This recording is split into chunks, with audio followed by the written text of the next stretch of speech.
Welcome everybody to High and Low, a podcast about talking picture shows. We do films that are corny, some that are horny, some that win Academy Award. Doing all kind of movies from all kinds of genres, serving hot takes like plates of lasagna. Before we get going, a warning to you, you might hear some talk that's a little blue. We sometimes cuss and we sometimes curse. We like to do it off the cuff and don't rehearse. Now, if this sounds like your kind of show, Tune in, Drop out, this is High and Low. Hey Vern, welcome to the High and Low podcast, the show where we take a highbrow and a lowbrow movie connected by a random theme. You know what I mean? Today we're talking basketball, round ball, hoops, b-ball. We're tearing it up on the court, posterizing chumps, shooting the rock, throwing it down, putting it up, breaking ankles and dropping threes. You know what I mean? Today's slam dunk is the 1994 cult favorite, Above the Rim. And our air ball is 1995's played out Slam Dunk Ernest. It's a full court press today in the High and Low studios. With me as always is Mitchell, Happy to be here. Nice to see you again, Vonn. Luke, oh, hi, Vonn. and joining us is special guest, local legend, Brandon Thiessen. Oh, shucks. It's a pleasure, boys. Gentlemen, welcome out. I'm glad you all suited up. We have a big game ahead of us. I got my athletic shorts on. They're a little short. They're 70s style, so they're like those little shorter athletic shorts. You can show a little more thigh. Perfect. It's a little one for the ladies. Right there. Yeah, a little A little sexier. one for everyone. Man, when you said you're going hard in the paint, you meant it. Yeah, well, they said we had to dribble on the basketball court, so I got my short shorts. Say what you have to dribble. I'm glad. If you don't suit up, you don't play. Today we're talking about movies. Couple movies about people who play basketball. You guys ever do much basketball? You ever do basketball in your life? I did basketball once, and that was enough for me to know that it wasn't for me, and I didn't like the way it made me feel. In my younger days, but I always wanted to join like a league as you get older. But, you know, with a blown out knee, though, that's a little tough now. Hard to get around. You did what to your knee? Yeah. Piston or cup. I suck dick at basketball. I played community league for a bit, and I've just joined a rec league last year. Didn't you guys win the big championship, as I recall? Oh, yeah. Much similar to these movies. We had The city Did you get the sweep. game winning point with the last 2 seconds of the clock? I got the a clock? point.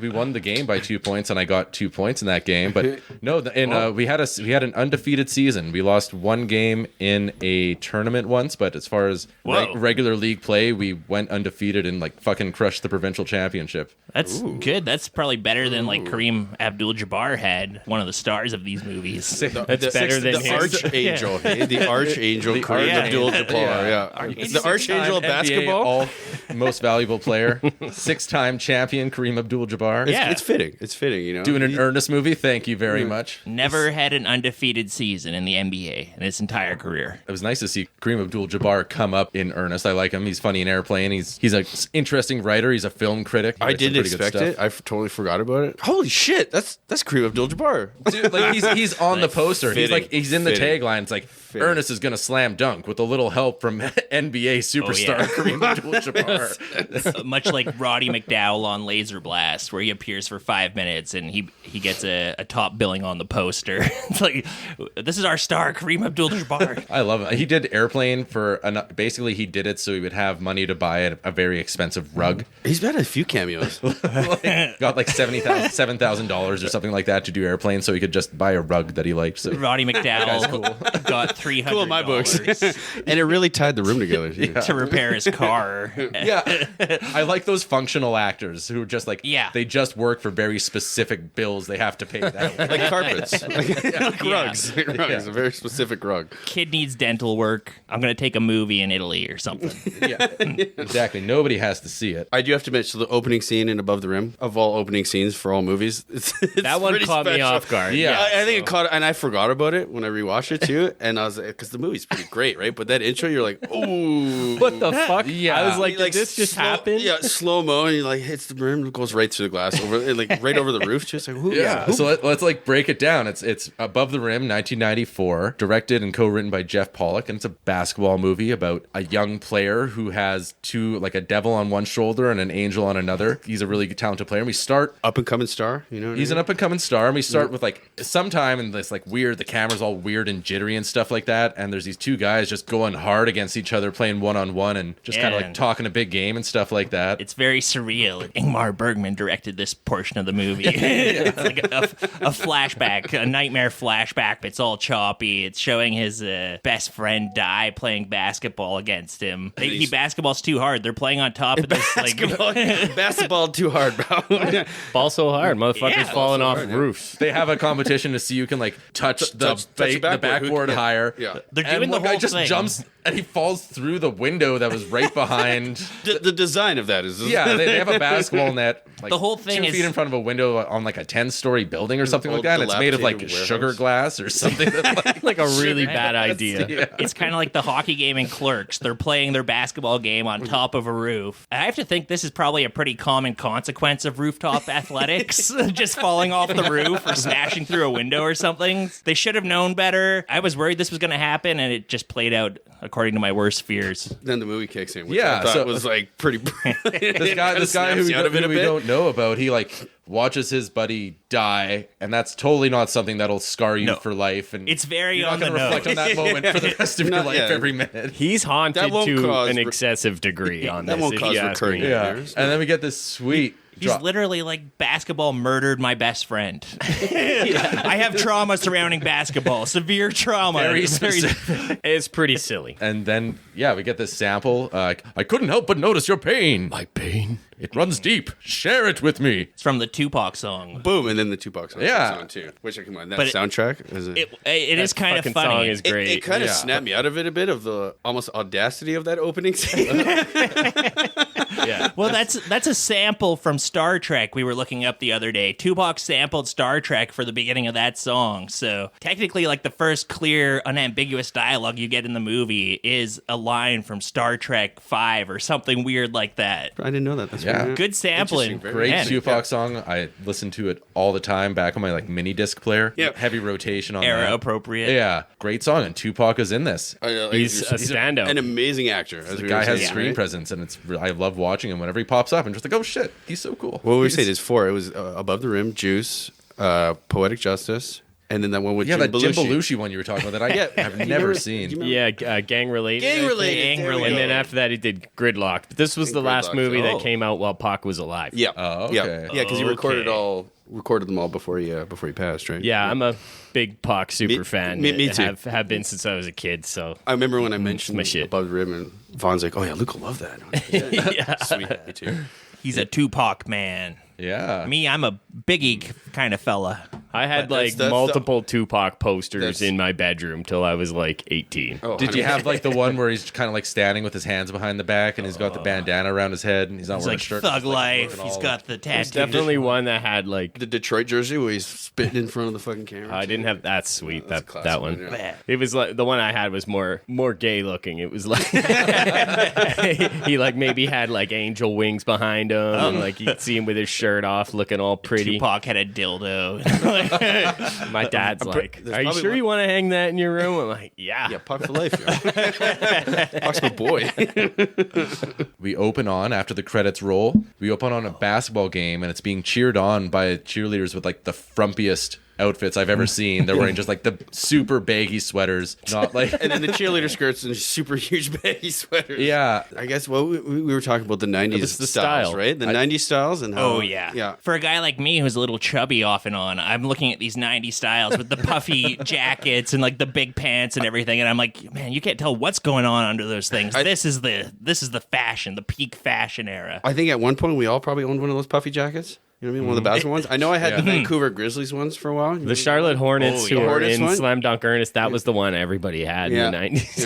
Yeah. Probably because of Yeah. Slam Dunk Ernest. Yeah, Like, that was He what really revolutionized, he popularized the club. Really, it's just they had the flyest colors. So, yeah, the basketball game. We got Kyle. That's our protagonist. He's not passing. He's kind of showboating around. He's the star player of the high school team. Yeah, he's got like Star of the Hood at the time. Yeah. You know? Up and he's coming got star. good. He's like got amazing handles. He can go through anybody, and he's like a pretty good shooter. And Kyle Lee Weston. yeah, He's great, but he's a ball hog. yeah. He's a quick, showboat. Real quick, too, a little fact. Actually, Dwayne Martin, the actor, was actually a New York Knick, too, but he never played a game. Oh, geez. really? Is that right? That makes Yeah. sense because like he did all his own, like he was obviously doing all his own stuff, and he's really good. Yeah, never played any official minutes, but he was actually a New York Knick, too, which is interesting. And when you see him play, he's actually really good at basketball, too. There's some right? actual dunking in this movie. There's some impressive passes and stuff like that. Some good shots. A lot of good shots are made. I could have used more like whirly-woo dunks where they jump up in the air and spin around. Oh, like in 50 Ernest? times and just Good God. What's drops that the scene ball in semi-pro when they do the first alley-oop? Some combination of moves. They have him walk on the net. Yeah.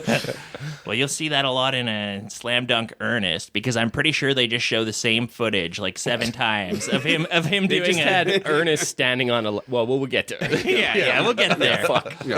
Okay, so yeah, he's a Nick. The people in this movie can play basketball. Yeah. And it shows what, like, I don't know if you guys have ever been to New York. This is set in Manhattan. It's a Manhattan as fuck movie. Like, you can go to Harlem and see people playing street ball on any given day, and it's the best fucking basketball I've ever seen. Yeah. And they play rough. Man, they're fucking good players. Like, you wouldn't believe. Yeah, and the people in this are good too. Like they're what doing. it's They're like. they're actually playing basketball. It's like sort of like Miracle, you know, where they actually hired hockey players, like people who were like good at playing hockey to be the actors. And so when you watch that movie, it's like You can tell. Yeah, it actually Yeah, looks you like can they're tell. playing hockey instead Yeah. of like it really helps when you have people who know what they're doing and are clearly skilled. This screenplay was written by Barry Michael Cooper. It's considered the third part of his Harlem Trilogy. Have you guys seen any of the other movies in the Harlem Trilogy? What are Can't they? say I have. I can't say I have either. Did New Jack City. I've seen that one. That's on my That's list. with Wesley Snipes, Sugar Hill, and Above the Rim. Okay. Interesting. Haven't seen that The one. more you know.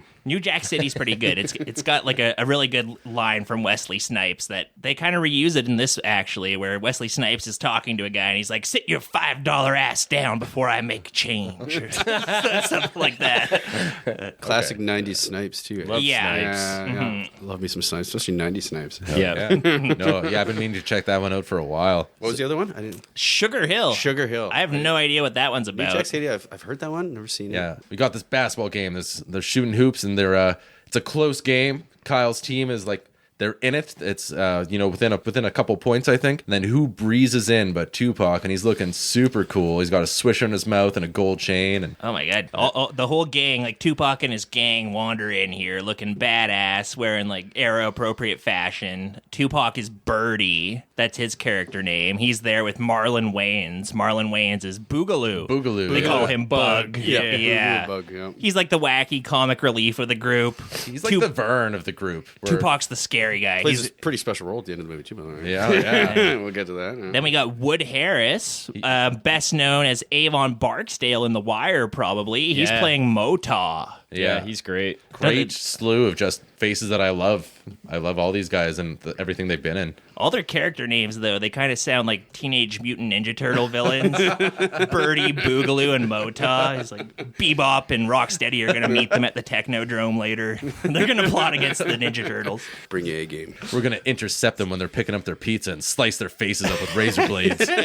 Great crew. And the game's going on. Coach calls a timeout. Can you remember that you have a team here? It's a league Son. game, too, by the way. It's not on the street, remember? Yeah, this is a league game. It's his high school team. Coach is like a really old-timey white guy teaching this urban basketball team. He's been teaching since, like, Shep, the character from the beginning, was in school, Yeah. like, decades ago or whatever. Coach Mike, he's pretty respected. He's a good guy. Yeah, he's a good know how to be coach. He just Shooting, remembers too. when basketball used to be pure, and he's all about the love of the sport. What happened to the fundamentals? He's not that simple and one-dimensional. Really. No, he's- No. No, he he's he not. understands the call of the streets, and he's Totally. Very He's heartwarming doing character. he's doing his very best to heartwarming give these character. guys a chance to get Yeah, out of the and he- hood and not be selling drugs or whatever. He recognizes their talent, and he really tries to nurture it. And He breaks up some fights later too, which is pretty cool. He like puts himself in front of some fisticuffs that are occurring between the basketball players. I thought that was brave of him. I wouldn't Yeah. have done that. That's a good way to get a knife in the gut.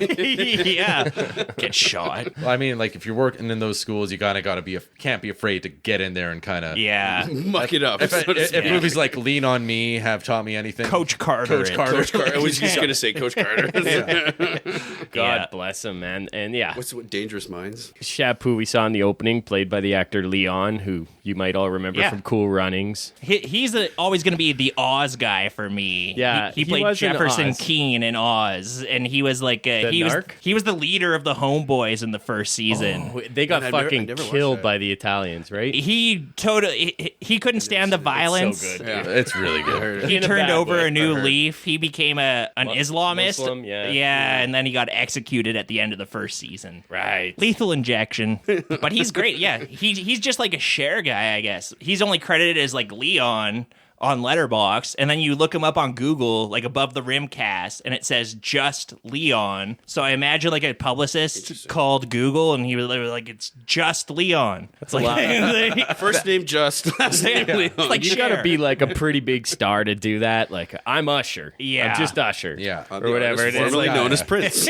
you gotta really go there. And like, Leon, you're not quite there. Like, I think he's a great actor, but Yeah, there's a lot of Leons you're in not the a world. household Yeah. name. This is a very popular name in France. It's not like Cher, where you might not encounter that name elsewhere. I ordered a couch to my house the other day, and an actor showed up. I don't know what's going on here. You went to leons.com, right? Leon's? Yeah. $3,000. You got me for an hour.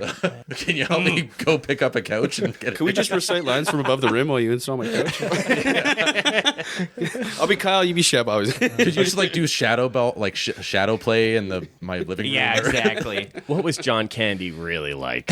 Oh, yeah. I would love to So know warm, that. I bet. So Shep is a security guard. I don't know if I even got that far to Yeah. say it. So it's one of them schools. They got a bunch of security guards, and they're the fucking toy cops, and the kids all rip on them. Nobody respects him. Birdie clocks him. Tupac's character clocks him right away when he enters in his security outfit, and you're like, okay, there's something going on between Yeah, these two. don't really know what it is, but there's some sort of recognition that some meaningfulness there. And Shep's watching the game, and Kyle blows. He's a ball hog, and he blows his game-winning shot, and they lose the game. And everybody's upset. And coach reams him out. He's like, 7:30 tomorrow morning, my office. Yeah, Starnes, one of the big guys on the teams, is like ready to fight him in the locker room. Coach has to get involved to stop it. Yeah, he's a real Lightning McQueen. He thinks he's a one-man show. He thinks he doesn't need a team. He's He is Lightning McQueen. He's got a lot to learn. This movie's actually exactly like Cars, if you think about it. Actually, this is the template that you can apply to a lot of different movies.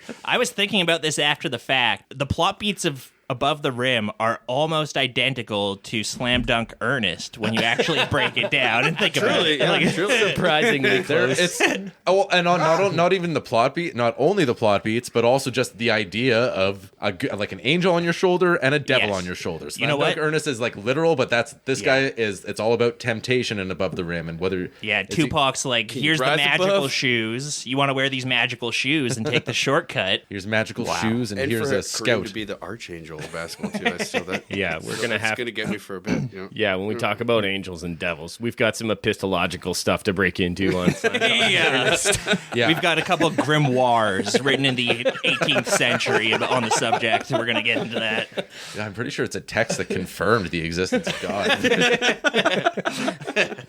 There's a lot there. Bugaloo, he's that's Marlon Wayans, who I love always. He's Oh, funny. it's all the Wayans brothers. He's good. I got the impression through this movie that they kind of just turned the camera on him a few times and they were like, improvise something go, funny man, for this just scene, go. man. He said he's funny. Right when Yeah. he's introduced, when he shows up at the game and he's like, "Oh, you're out of jail now, right?" And he's like, lifts up his shirt. He's like, "Great cheese on his ass." You know. Showing off his biceps, showing off his abs. Yeah, he's a he's- fun-loving character. Fresh out of the pen, though. Yep. But he's childhood friends with Child Kyle. friend, fresh out of pen. You know. He's telling Kyle he's rolling with Birdie. He's all proud. He's hanging out with Birdie, and he takes him to go meet Birdie. And Birdie's the hard man of the streets. You kind of see where all these people fall into place. Marlon Wayans is a kind of a comedic buffoon, but he's just fresh out of prison, and he's trying to impress these harder gangsters like Wood Harris and Tupac, who are very hard. You'll see Wood later. Harris is a little ridiculous in this movie. I'm just gonna say it. have you seen him in The Wire? Yeah, man. Yeah. I never find him super convincing as a bad guy. I watched this with my wife, and she's like, I think he's really handsome. I was like, I think he's funny looking. His eyes are too close together. Yeah, he's in Dread. I was like, you mean Pac's handsome, right? She's like, no, fucking Avon Barksdale from The Wire. So just look in Pac's eyes. Wood Harris has like one of the all-time great squints. He'll like, there's so many times, I don't know if he does it in this movie, but he does it a lot in The Wire. He does it in like Remember the Titans and other stuff. He'll kind of like squint his eyes when he's like saying something that sounds benign, but there's some really sinister subtext going on there. And it works. He's too, really for good me. at Yeah, that. it works for me. Yeah. He's got beady little shark eyes. Yeah. All-time great squinter. His Avon Barksdale is amazing. Yeah. That's like one of the great characters through The Wire, Barksdale. From start to end, he pretty much survives, man. and he's in every season a little bit at least. I'm pretty sure. He's just I completely think about aware. that last scene with him and Idris Elba when they're on the rooftop all the time, just talking. Oh, man, yeah. just gutting. And it's just like his total Judas moment where he fucking betrays him. Stringer Bell forgot the streets, man. That's the thing. Stringer. Avon Barksdale never did. Tragedy. Yeah. Oh. God, we should actually do a podcast on The Wire. Yeah, I'm sure there's a side million podcast. of them. Just an excuse to watch the show again. Do you ever watch The Wire? In and out. Brandon? Oh, man. Fuck, man. It's one of those ones that I feel bad for not committing to. Dude, just It's There's so a lot hop in too. I and think it's stay a in, little 'cause like that shit it's is- overwhelming too because there's a lot too, and I feel like it's kind of like Sopranos. I never watched all the Sopranos, but I always wanted to. You know what I mean? And I feel I'm a like Sopranos I man. feel like a lesser individual for not watching both of them in its entirety. But It's okay. Yeah. Don't feel judged. No. Just Yeah. know that you someday silently judged. a little do bit. have something Yeah. really soul enricting and wonderful to It's a very look special. forward to. When both your knees are blown out and you're sitting in the old folks' home. my rocking chairs. Yeah. Just like Robert De Niro at the end of The Irishman. It's like, maybe now I'll watch The Wire. Maybe I'll just wait sad. till that Yeah. moment. Then maybe that seems a little more fitting. Then you know. David Simon, eh? I'll catch up on his stuff. Hey, nurse, my knee ain't gonna blow itself. That was a bad joke. It got me. So, yeah, they're at Birdie's place, and they got all these fly girls, and they got the music, and the lighting's all really red. So, you know, it's like a den of... Yeah, King of New York kind of club. You know, Yeah. underground, really dark, Yeah, really yeah. hood. This is Satan's den. Yeah. This is just like his house, I think, which is like, fuck, get those people out of my house. Yeah, say, but I made I'm pretty money sure he to have a owns that fucking club. house. I think he owns the club. I don't know It's if a they ever club? say it in the It's movie. Birdie's Club. Is Yeah, what it's it is. Birdie's But, Club, like, right? He probably does live there. Yeah. So yeah, get these people out of my house. And whenever I see like clubs he that are loves just it. obviously fronts, like I'm becoming convinced that every car wash I see is a front. But that's a sidebar. Yeah. Whenever I see clubs that are fronts, I always think that like Vaughn has thoughts on car wash. What happened to you at the car wash? Perfect place to launder meth money. exactly. Where I buy my dope. Like the classic Snoop Dogg and Dr. Dre. But like I'm never convinced that anybody there is actually a patron. Everybody's just there talking business, I'm guessing, and it's like a front for prostitution. And Well, Birdie is being very cryptic. Tupac Shakur, he's kind of guiding Kyle through this club, and he's trying to court him to join his like fancy basketball street team. oh, he's Street team, yeah, right? and he's stroking his ego right away. Yeah. He's got his mouth wide open. And he's staring at these ladies that are dancing, and he's like, close your mouth, like you've never seen an ass before. Them's hot ladies. Birdie's like, why don't you ask them to dance with you? And he's like, no, I Here's some money.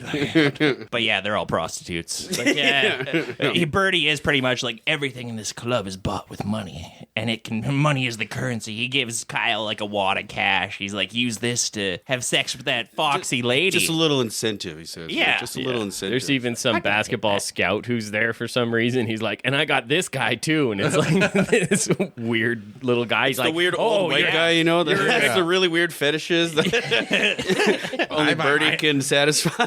I know some schools you can apply to. Speaking of Sit on Sopranos, my lap. that weird Italian scout guy is Michael Rispoli. He plays Jackie Aprile, the leader of the DeMeo crime family in the first season of Sopranos. good catch. Yes, Yeah, I've seen lots the of first season. HBO I stars. didn't in put this. that together. All the HBO stars who died in the first season are in this movie. It's weird. Well, you can say a lot of things about HBO, but like there's a lot of great black character actors that in the late 90s Yeah. to early 2000s didn't get a lot of work. And you But they'll can pop find up them. in 2 or 3 HBO shows sometimes. You can find them on Oz, The Wire.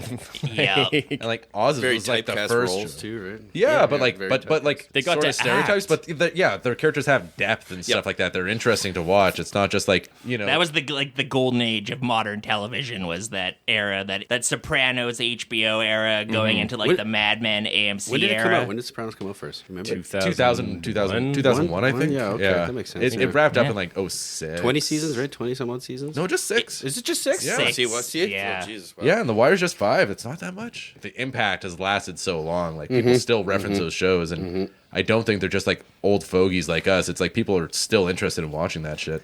They're like the reason I don't watch new shows, because I mostly watch movies, and if I'm going to watch a show, it's going to be some old show like The Wire or The Sopranos that I really loved. I'm a very creature of habit like that. Yeah. It's like, it's a comfort food. My comfort zone. Yeah. Yeah. My What's comfort comfortable? Zone. Yeah. You got Birdie. Birdie is taking Kyle through the club, and he's like courting Kyle hard. He's like, "How much family you got, Kyle?" Kyle's like, I'm an orphan. I don't have family." And he's like, "Oh yeah, me either. Being alone makes you strong. You and I are alike in that way." Yeah, we're the same. We're Yeah, the man. same. You like the Beatles or the Rolling Stones? Liking the Beatles makes you strong.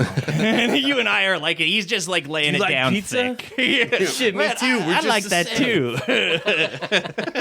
We could be friends. We could help each other out.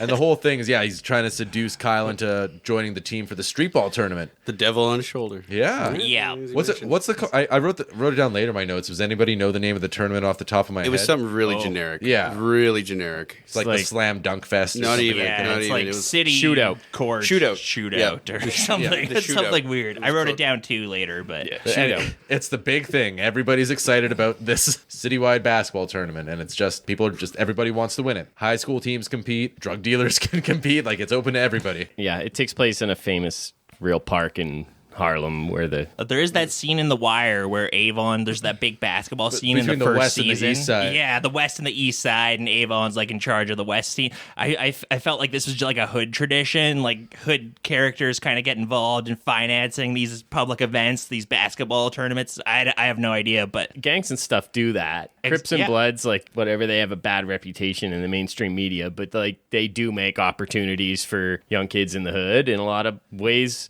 where they could fall through the cracks. that was one of the things with Tupac in this movie, is at points he almost seems like a really relatable character, because he's talking to Shep at one point, and he's like, Shep, as it turns out, there's a dramatic scene where it's revealed they're related. Shep is his brother. Shep took off after he saw Nutso jump off a roof. Tupac's like, after you left, we had no electricity, we had no food, we had no gas. Mama hurt her knee and she couldn't work anymore. And he's like, Forced him to grow up the hard way. I started dealing drugs, and it's like, that sounds perfectly reasonable in this scenario. He's not like a bad guy. He's just, but like, No. he does some bad things at times. But like, he grew does up things to hoard, help. He had to grow up hoard. Yeah. He helps those around him. And I felt like the movie Ghetto kind of saint. ditched some of that nuance at a certain point and made him a much more Villain. mustache twirling villain. Yeah. Which, like, Especially back, by the end, and yeah. back to Puck, his acting skills too, right? It just grips you right off the top. Oh, yeah. So charismatic, I it's love ridiculous. this character. That's right? the I'm a little jaded as well because I love Tupac and everything he does, but Yeah. He pops so hard. Like, he pops so walks- hard. definite high point of this movie is the performances, and especially Tupac. He does do a great villain performance. Would you say he stole the movie? Yeah. I mean, him and Kyle. I mean, Dwayne Martin too, but like, I'd say, yeah, the performances are pretty strong all around. Yeah. The lady Yeah, who plays agreed. Kyle's mom is really good, and Shep too. obviously. Got played Yeah. Shep, right? Leon's good. He's mostly just kind of fucking brooding all movie. Yeah, because he's the past star, right? He's the past Kyle, Yeah. and has that really tragic. Yeah. We see him in the first of many scenes here, and that's Shep balling by himself at night. He's got no basketball. no He's just basketball. by himself, and he's talking to himself, and everybody's like, fucking crazy Yeah. old Shep. He's like a crazy person. Every night he goes out and relives the most traumatic night of his life. Everybody remember his friend too that passed away? His name? Nutso. So, It's been a few years. Another name, right? Another I gotta name. say, he should get over it. I think so. We've all lost people closer than us, even than our best friends or whatever. What's this? What's the article too? The newspaper he keeps too. It's pure talent, fatal flaw. Like, yeah, every morning he wakes up and he just stares at an article outlining the death of his best friend, and then he goes and replays the game without a basketball. That's a little much. Walks around town I'd brooding. Yeah. It's like, we were a championship team. There's He another. doesn't have the money to become Batman, I guess. So he's got to work through his trauma somehow. Like, go to therapy, man. We won the high school basketball championship. You were supposed to be so good. You were supposed to be so good. Could have been a contender. Could have been somebody. Kyle's mom, we finally see, she's like, you're going to college. And he's like, I'm going to provide for you, even if you don't come to my games. And like, that's why I'm going to like do whatever it takes to like get some money and go to college. And Yeah, Kyle gives her a big smooch on the mouth or something, and she's like, "Oh, you think you can just smooch me whenever you want?" And He came in late, right? Yeah, he came in late. She was all pissed off at him. "Of course I can smooch you, Mama." But yeah, he's got a good relationship with his mom. Malika is her name. something like that. Malachite? Yeah, so Malachite. She's She's a gem. She's a gem of a mother. She's a gem of a mother. She's a gem of a mother. It shows that they have a good rapport. They're there for each other. You know, They're somewhat honest with each other too. Yeah. which I appreciate. And then that's when it shows Bugley walking in too, and she's like, "Oh shit." yeah. She's like, not "Oh, you were out with this now guy all it's- yeah, night. yeah. You were out with the Wayans brother last night. What was it like? Tell me everything. Are they funny off camera Yeah. too? Are they funny as I hope they are off camera? I think they are. She doesn't approve. She's seen a haunted house, the spoof movie he did. She's like, She's still holding a grudge, like all the rest of us. He might be fun to hang out with now, but I've seen where this road ends, my friend. Hey man, I've seen Little Man. It's pretty funny. He's matter a what- baby and he's like looking at boobies and be like, mommy. The thing with the Wayans brothers is they're always having fun. Yeah. Like no matter how stupid their shit is, they're having a good time doing it, and that Their helps. all-time best movie, Don't Be a Menace in South Central, or Drinking Your Juice in the Hood. Yeah. Oh, yeah. Which works as a parody to this movie. Around and the same time, every too, other I think Hood that probably movie. came out, right? Yeah. Right. That's like the ultimate parody Hood movie. That parody's Yeah. Boys in the Hood, Menace Society, like It's such got a all- fucking funny movie, actually. absolute cult classic. So Kyle's gallivanting with Boogaloo this time. They're taking a leak off of a fire escape or something like that, and Boogaloo's like, Looks at his dick. "Yeah, he's like your dick looks like an anteater," which is a really funny line. Shit, I didn't know you were uncircumcised. Looks like an anteater. It's so big, too. You've been Yeah. lifting weights with that thing?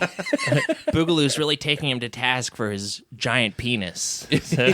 Got his ass. Yeah, I don't know. Boogaloo seems like a good hang. Like, Yeah, he's fun. He's a good guy. Some people are like walking underneath when they're pissing and they're like, oh shit, oh fuck, run. I was like, could have used a little more of that, just like the cop was walking in. kids being kids. Yeah. yeah, not much time for kids in this movie because it's a pretty grown up. You know, It's like a coming of age, but kind of missing a little bit here and there in the story to kind of make everything resonate, but that is what it is. He's got to learn how to accept the skills that he has or use his talent to better his place in life. Really be a team player. not fall to the temptations. Yeah, don't fall to the temptation. I think I definitely got call this sunshine. a coming of age story. Yeah.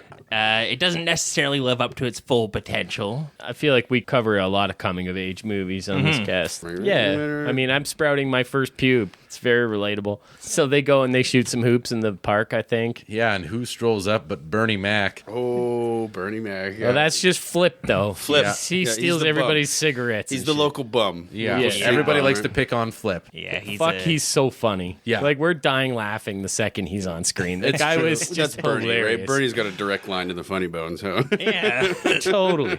Kyle and Marlon Wayans, they're b-balling against each other, and just Flip walks in and like kind of knocks the ball away from them, and he's challenging them to play some basketball. And Get some balls. We play for some real ass bonks. You a pussy. I'll kiss you on your hot mouth. That's right. That's right. Delivered in true Bernie Mac style, too, right? Yeah. yeah, he razzes Kyle so hard that Kyle heads to basketball against him. Then they're playing for bonks, which I didn't know what that was until Me later either. in the movie where I figured it out. That's when you fuck up or you lose or whatever, you go up against the fence and they throw the fucking ball at Okay. your ass. I It's like, didn't remember the put that game Red together. Ass? yeah, we Game played Red we used Ass to a play as bunch kid? growing Yeah. up. So Yeah. later on, when Bernie Mac loses and he's like, he just assumes the position against the chain, like, what the fuck is going on here? But I didn't piece that together. yeah. It's time for bonks. It happens again, too, when he does it with Shep. too. Showtime, bitch. Here comes the bonks. I should have remembered bonks are what we do when people say the wrong thing on the podcast. If you fuck up, you get the bonks.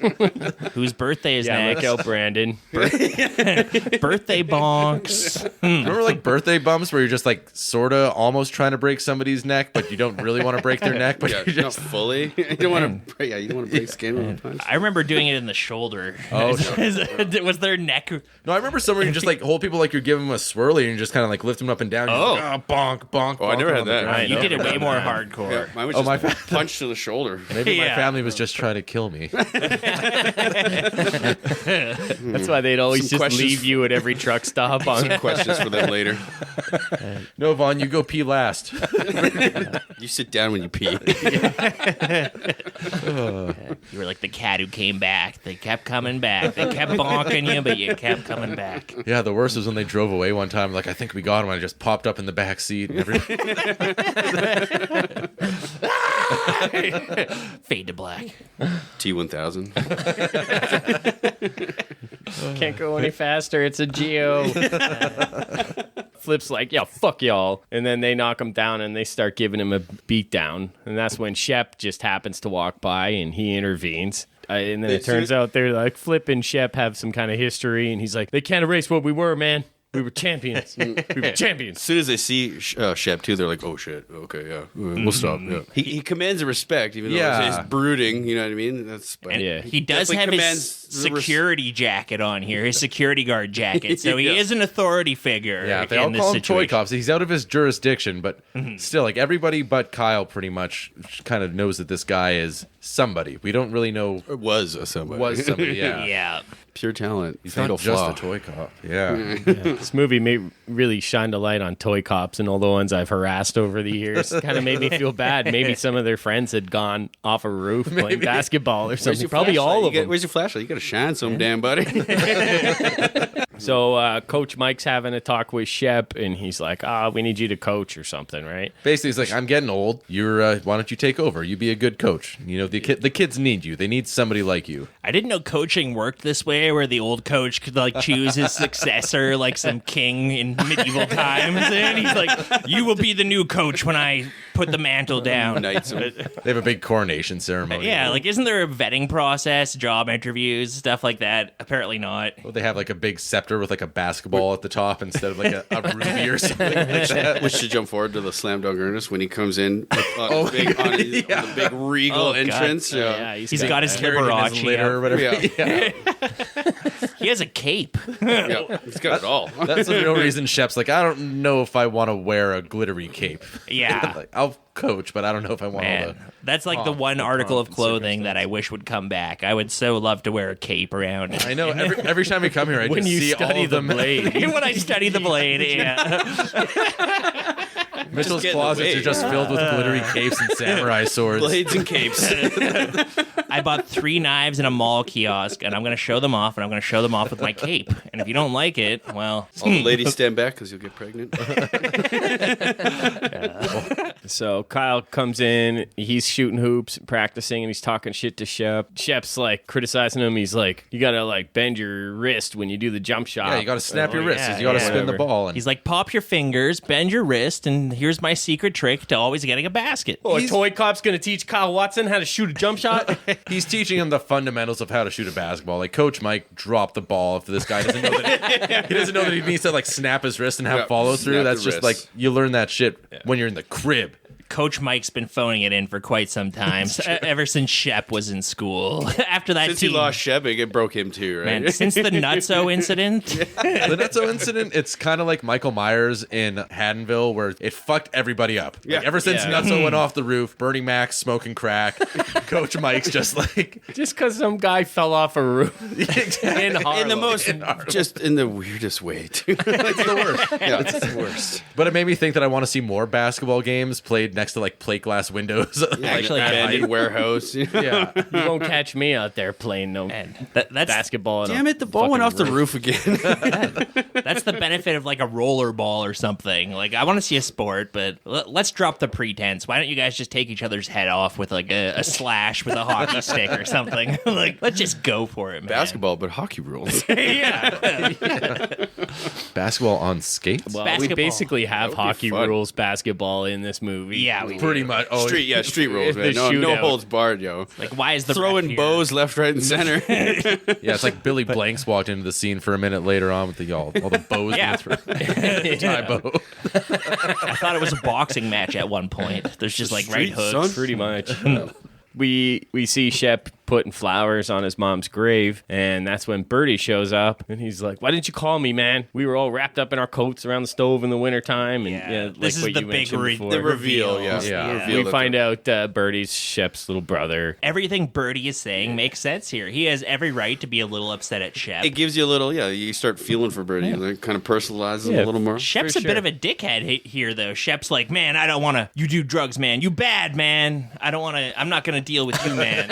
You bad, man. Man, you ain't bad. You ain't bad. Bro. Yeah, you gone, bro. Yeah, but he's like, side by side as brothers, nothing can stop us. We could be unstoppable. With your basketball skills and my drug dealing skills. Who knows what we could accomplish?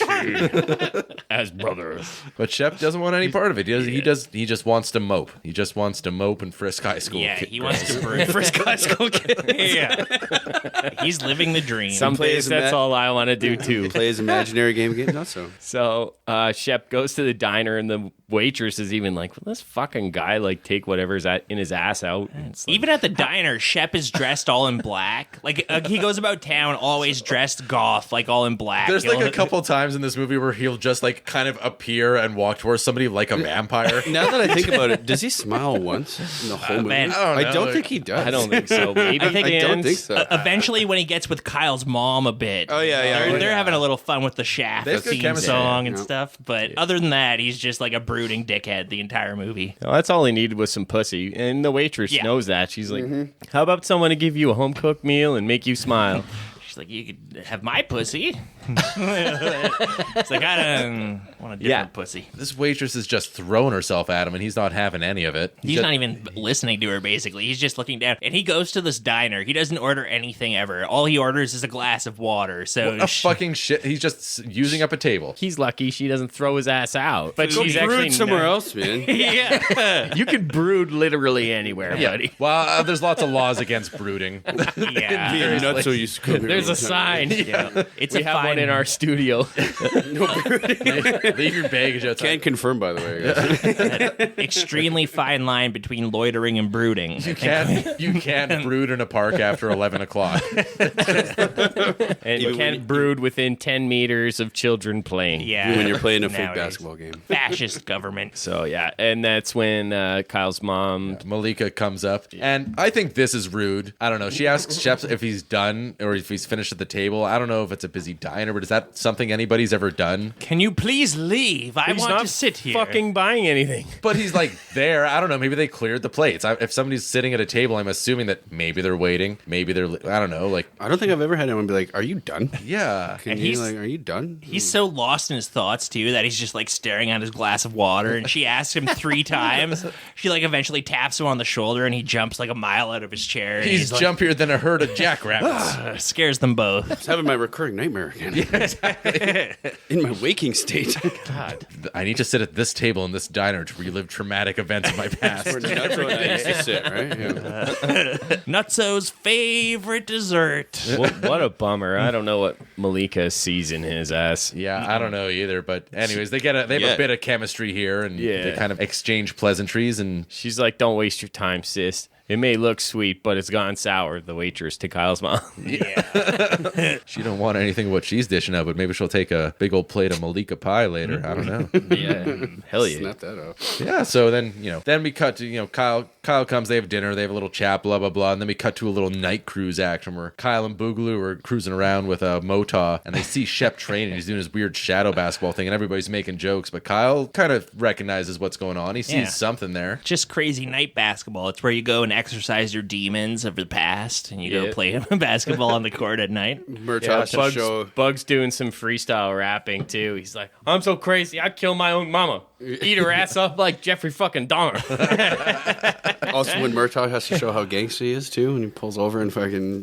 Yeah, so he just like sees a couple people who are dealing for him. I Yeah, guess he's like, "You guys got to be soldiers. You got to be soldiers, not Yeah. clowns. You got to be soldiers, not clowns." Out of nowhere. He asked them for fucking payday. They're his homies on the corner, and they fucking give him like a crumpled up little bill. Well, Like, yeah, to be Yeah. fair, honestly, seriously, those like, guys- it's they're doing a job. In the car, he's yelling at Bug, who's driving. He's like, pull over, pull over now. Bug's like, no, man, we weren't going to pull over. He's like, no, pull over now. And they pull over right where I guess those were people he knew who had money that Slanging they for him. owed him. Slanging for him. They're on Right? their corner. Yeah. Whips Used out it as the- an example to show Bugs and Kyle how badass Pistol he was. How, whips how them. And ghetto he shows is, off his right? cool little pistol. Yeah. Pistol whipping people. Bugs this is is even power. like bugged out by this. He's like, you need a role model. Yeah, we comes or back a in the hug car. or something. Yeah. Chill. Quick little comedic relief, right? Yeah. You need a hug. Which I think is also secretly revealing the theme of the movie. You need a role model. the right role model. Yeah, That's the right. right role Yeah. model. There's Don't the right role model. Pick your mentor wisely, you know. Yeah, don't pick Tupac.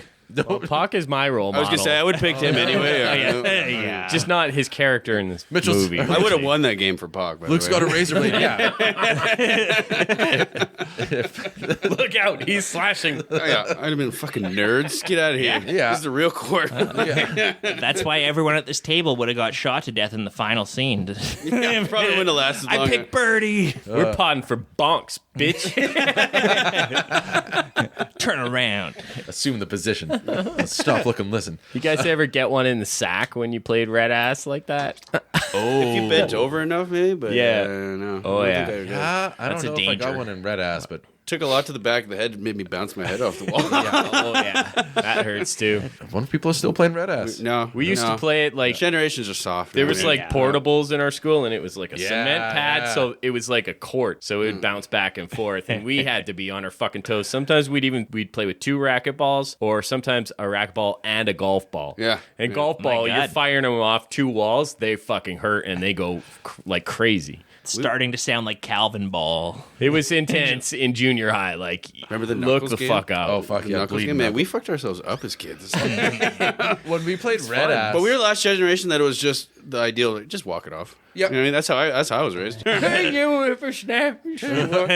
Can you do that on your TikToks? The night, I mean, Probably. Mitch and I were talking Probably. earlier. The '90s though, that was like it's a very sought after generation now. It's like the last like cool Like the generation, last but like official generation. yeah, Everything after that is just the digital age. It was optimistic and things didn't feel like they were going to shit at the time. No, Well, everything we're in was the '90s. positive We're for like kids. It yeah, was in the the '90s. perfect We're like, time. oh, this is just That's where you get your Yeah. kids like It's North. just the '90s, right? Now kids are looking back on the '90s. It's just like It was the best of times. It was the blurst of times. I was there, Gandalf. I'm I getting saw more and them more of re-elect those. Clinton and not count every vote for it I was Gore. there when he was getting head under the podium. It was crazy times.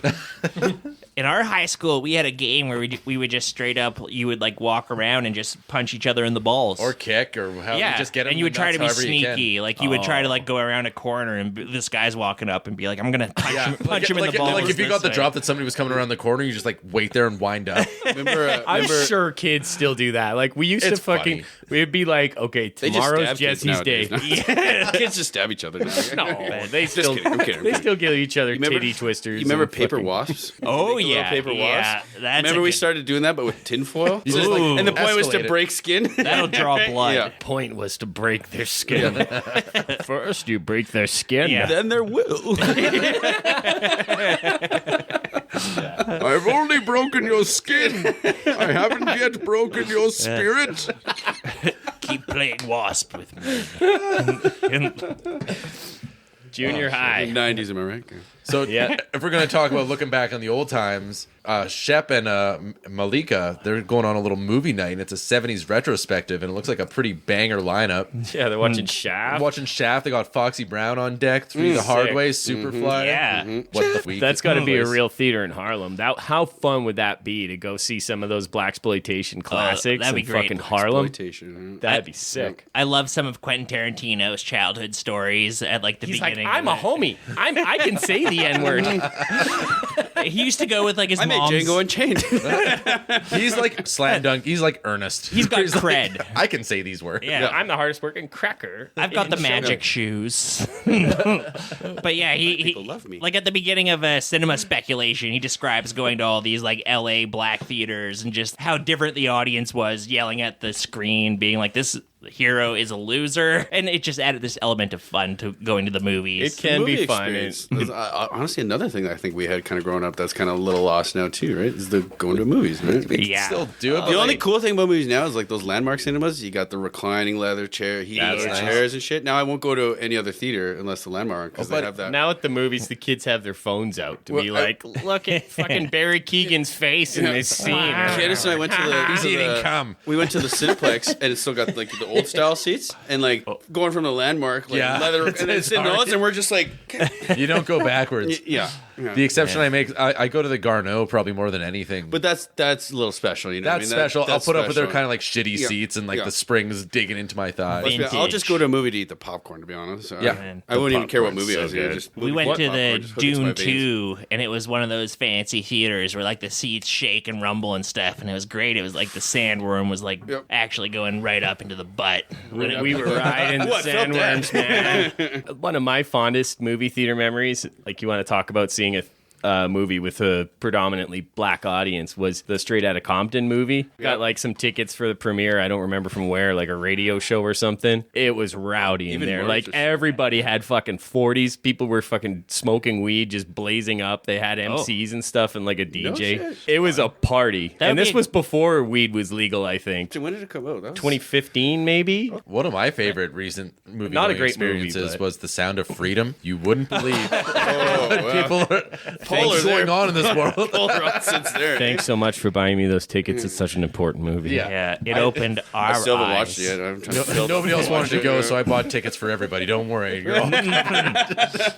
So they're leaving their movies, and here we get a little background into Kyle's life and Malika's life, and we find out that Kyle's father died, and we also find out that Malika's a real fucking bummer to talk about movies with. Shep's like, wasn't Shaft so cool? Didn't you want to be with Shaft when you were younger? He's like, no, Shaft is pretend. Shaft isn't real.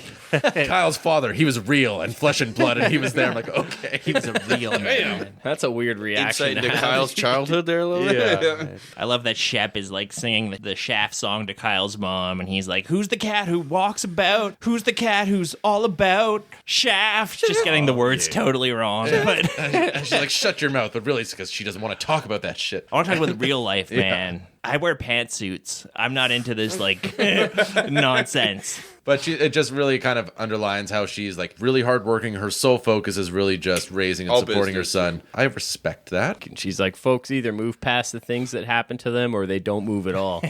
Which is a great. And maybe like- Shep should think about moving past the shit that happened to him. I don't know. Probably is the beginning of him and his, Character arcs. Yeah. He's like, that's so weird that this girl I'm dating really just hit said this line that like it so sums up my current situation with being traumatized by the basketball murder of my friend Nutso. It's Yeah. like, you're right, I should move past some certain traumas. Like we get another scene of Birdie just chastising Shep. We get like a few of these where he sees him on the street. He has a whole big monologue. Oscar real worthy. That's Yeah. the little brother, the pissed off He's little like, brother. well, were you never may there." not like the man I've become, but I'm still a man. You're a joke. Which again helps you more like fall in love with Birdie a little more. You know what I mean? You're like Yeah. you start to really feel for him, even though it's Yeah. Kyle's not too happy that his mom's dating Shep. She's like, "Oh, fool, I can ground you over the phone," like talking shit to each other. She is very authoritative, but yet their relationship is getting stronger, and there's another big game in the school gymnasium. It is so distracting to Kyle to see his mother in the stands playing grab she's always ass. working.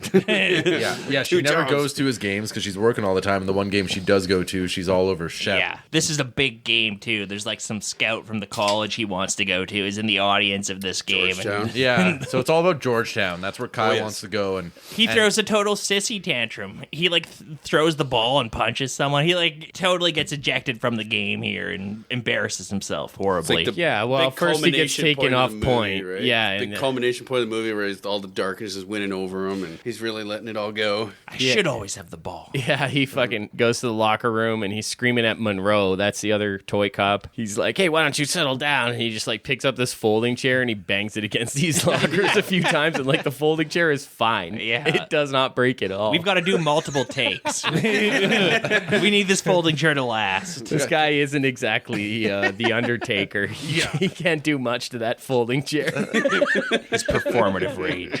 Well, to be fair, I don't know if anybody saw, but the Ultimate Warrior was strolling down the hallway there, and I think he just kind of missed his shot. Yeah, Monroe's like, what's that going to do? Good question. Not break the chair. Why don't we talk? Well, that actually worked. It kind of got to him, where he's like, what is this going to do? And then he kind of like sat down and... Yeah, Shep and his mom, they come in, and Kyle's even fucking angrier again. He's like, fuck you! And I don't... You're not my kid. I kind of don't get why Kyle's so pissed off at him, because like, yeah, he's not his dad, but Shep's not really trying to be there. He's like been on a couple dates with his mom, but he's not really... He's not trying to be his dad. No. he doesn't like that his mom's knocking boots with Barney Fife. So mom slaps his ass. Yeah, Yeah, and which is Shep pretty good. leaves. She lays down the law. Yeah, there's a lot of very convenient, like, everybody who needs to be in a scene walks into the scene in this movie. Like, at one point... That's like I said, like a culmination. You know what I mean? Yeah. It's starting to... The way the scene plays out is very dramatic because he's arguing with the one security guard, and then Shep walks in and he's like, "And you're not my dad neither." And then his mom walks in and she's like, "Who says he's not your dad?" And like slaps him. And His it's like, chemistry oh, my teacher who flunked him last semester walks in and he's like, and by the way, You're not my chemistry teacher. Not anymore, but I still care. God. Then he just looks in a mirror, and I'm not Kyle West. Am I anymore? yeah, it gets really melodramatic for a minute there. So then all this goes down, and then Shep kind of goes in and he talks to Coach Mike about it. And once you're a coach, you're always a coach. You always have an inspirational You're a life speech coach, loaded in your right? back pocket. Yeah, you're a life coach, right? Yeah, and he just kind of gives him a pep talk, and he's like, just because what happened in the past, don't let it define you, move past it, help somebody else. You can't save what you were, but you can save this kid. And that kind of starts Shep going, Oh, okay. This Okay, is- yeah, that makes sense. yeah, he's like, oh, I never thought about it that way. Maybe I have been a bit of a dick. But can I still play weird basketball by myself? I still want to play Nutso, though. I'd prefer if Yeah. you didn't. Maybe if I get a job as the coach, I could have a basketball. Bugs shows up to the newly painted court in Harlem. They're getting it all looking all fly for the shootout tournament. 14-karat Urkel. Kyle's like, you look like a 14-karat Urkel. Yeah. He's wearing like a weird. Which, to be fair, that was an gold amazing tracksuit. outfit. That was an amazing outfit. Amazing outfit. It looked fly as hell. I think that's one of the scenes where they just trained the camera on Marlon Wayans, and they were like, "Do some comedy stuff, like Yeah. put the chalk on your hands." Here's and, a like, jug of baby powder Yeah. and a basketball. Yeah, he's thinking he's going to be on the team. He's thinking he's real good, right? He's like, he's got a spot made I'm down, about but- to get up in that ass like a gerbil. It is so sad how Bend over, Richard Gere. Let me winks. Coming in. Let me winks. he keeps thinking he's a good basketball player. He's the Kyle's Ernest of He's this movie. decent. He's pretty decent. I mean, he's way better than I am, but Kyle's kind of like, we're gonna make it to the top together, Bugaloo. Don't you worry. Seemed fine to me. Once he That's gets where that- you kind of see, though, like, he's not that good. He starts baby pounding his hands up Yeah. and misses a shot. Yeah. Because, again, misses a shot, right? He's the team mascot. He's got pretty weak elbows, so I wouldn't put him in. He's this movie's Ernest. Pac finds out that Flip's told everybody that Shep is Birdie's bigger brother. So then he goes in the middle of the night and wakes up Flip, Bernie Mac's character. Yeah, he pulls a razor blade out and they slice his ass Did up. he pull it out of his mouth? That was Yeah. later. That was in a scene when he's just with I think he other did Shep. maybe two with Flip. Maybe But- that's just where he likes to keep it. That's like his holster where you And put they a don't gun. actually show him, like, fucking him up, right? It No, shows you it- see him grabbing the razor blade, and then like Yeah. you hear like Bernie a Mac struggle. screaming. Maybe Yeah, a little you don't bit. actually find out what happens. to Yeah, I Flip till kinda a little thought- later. Yeah, yeah. you're assuming he got messed up, and then you find out a little later he did. Which actually line. leads into the Shep, was Shep like- and Kyle's big moment together, right? Yeah, when but- Shep actually finally challenges him, and That's basically what Pac shows up at the court, and he's like, "Oh wow, you're still really good on that court. You know, I never picked that up, but it's funny what you do pick up though." And he like a magic trick pulls that razor blade, pulls the blade out of his mouth, right? Which, mouth, and yeah. I think- like tying a cherry stem, but he pulls out Yeah. the razor blade, right? Like if do I'm some carrying a stuff with razor his blade tongue. around, I'm gonna put it in my wallet or something. That's I'm not- impressive to keep it in your mouth like that this whole time, right? Yeah. yeah, you're cutting your gums up for Yeah, sure. pretty Is that a fucking thing? good, yeah. How would you even do? Would you like press it against the roof of your mouth? Like, how would you even do that? You know Got what a I bit mean? of a hairy tongue. Yeah, if our jailbird listeners want to Yeah, pipe write in yeah, and- pipe in. Yeah. How do you hide a razor Let blade us in your know. mouth? What's your favorite weapon to conceal, and where do you conceal it? And And why is it the rectum? Everybody out there who studies the blade. Mitch, we're looking at you. Yeah. Sound off. You can't use a full Japanese katana in prison, but you'd be surprised what you can Maybe get a smuggle in there. wakizashi up your prison wallet. So Kyle's mom, she's disappointed with Shep. Because he walks away. He walks away, and I don't really understand why she's so pissed off at this too. Because she's like, Kyle It's a little needed you, and you contrived. left. I'm like, they don't know each other, but whatever. I get it. It's not a perfect movie. Yeah.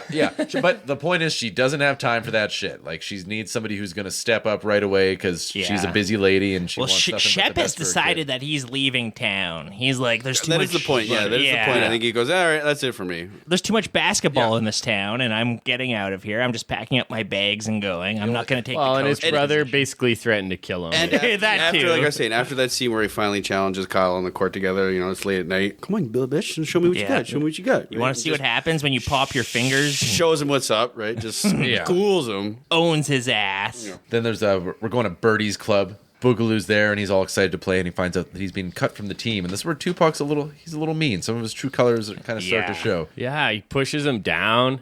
He humiliates Marlon. Humiliates him. Wayans. Yeah. Big Walks in, time. Yeah, He's like, your jokes are stupid. You should leave now. Is this a joke? Is this a joke? Motherfucker, is this a joke? Yeah, he's like Joe Pesci and Yeah. picking on Spider, like just fucking brutally. Yeah. Marlon Funny man? Wayans. Am I funny man to you? This is a team meeting. Get the fuck out. Like, Am I the comic relief in this movie?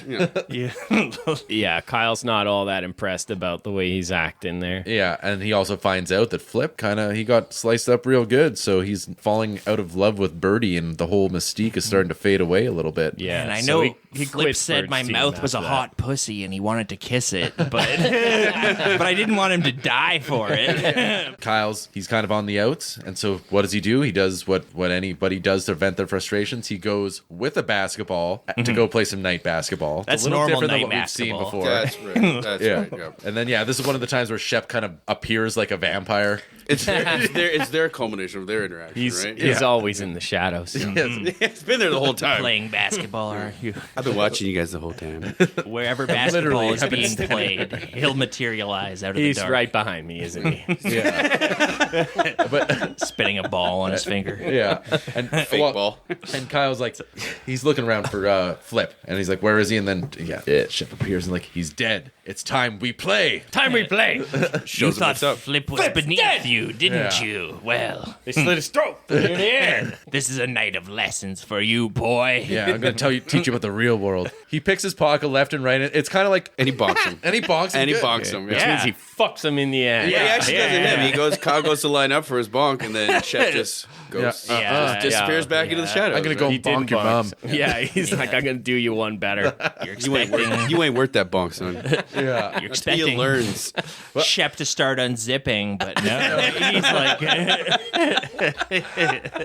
it's like, no bonk for you, man. I didn't take it out for air. I'm gonna go bonk your mama. Gonna go put it in. I'm gonna go bonk your mama. Come on later, here's some bonking tonight, I tell you. But I really actually liked how this scene played out. It's like It's one of my favorite scenes because it's what you're waiting for the whole movie. yeah, and it's like a kung fu master who's just kind of like showing some kid who like some novice who thinks they're all that. Which is extremely satisfying. Yeah, and he's not Every doing time that anything. He's just happens like in a fucking movie. like just crushing him. He's like your moves are played out. You Yeah, like don't bring you're that not as shit. good as you think you Yeah, are. Exactly like a kung fu movie. Yeah, Right. It was cool. In reality, Shep probably hasn't played basketball in like 5 or 6 years, and With this a guy ball. is like 10 With years ball. younger than him.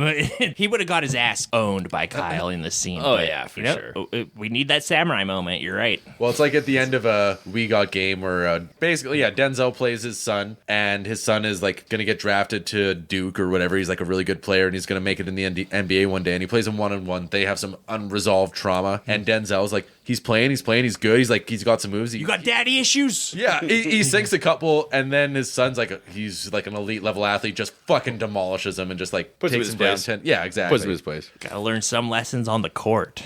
You know, that It's like a janitor thinking he can take on the Charlotte Hornets. Like, get Honestly. fucking real for a minute.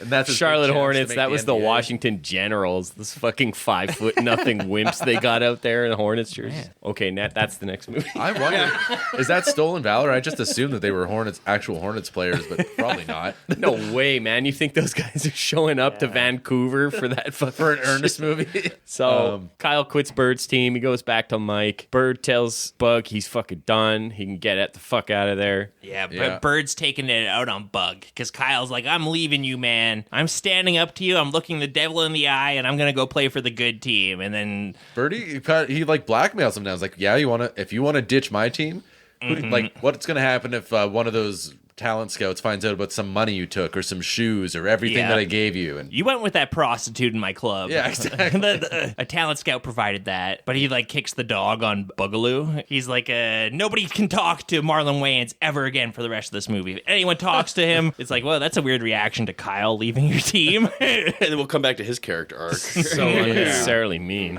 so yeah, and then this is the day of the 5th annual Uptown Shootout. So battle lines have been drawn. Oh, we know. You've been seeing basketball all through this movie played in the Panthers gymnasium, but now you're going to see it played outdoor, and that really bumps the stakes This up. is In the Street ball. street, and it's fucking It's so good. lit. It's so good. So get the Tupac song, Holler If You Hear Me. This movie has like three or four of my favorite Tupac 100%, songs. That was Yeah, like my yeah. number Well, one and workout jam. Pain- If I'm like put it on, I do some running or Goes cycling or so something like fucking that. hard. Definitely Holler if cranking you hear Tupac me. on my way home. Yeah. Go, turn it up. Let's start. Plot to plot.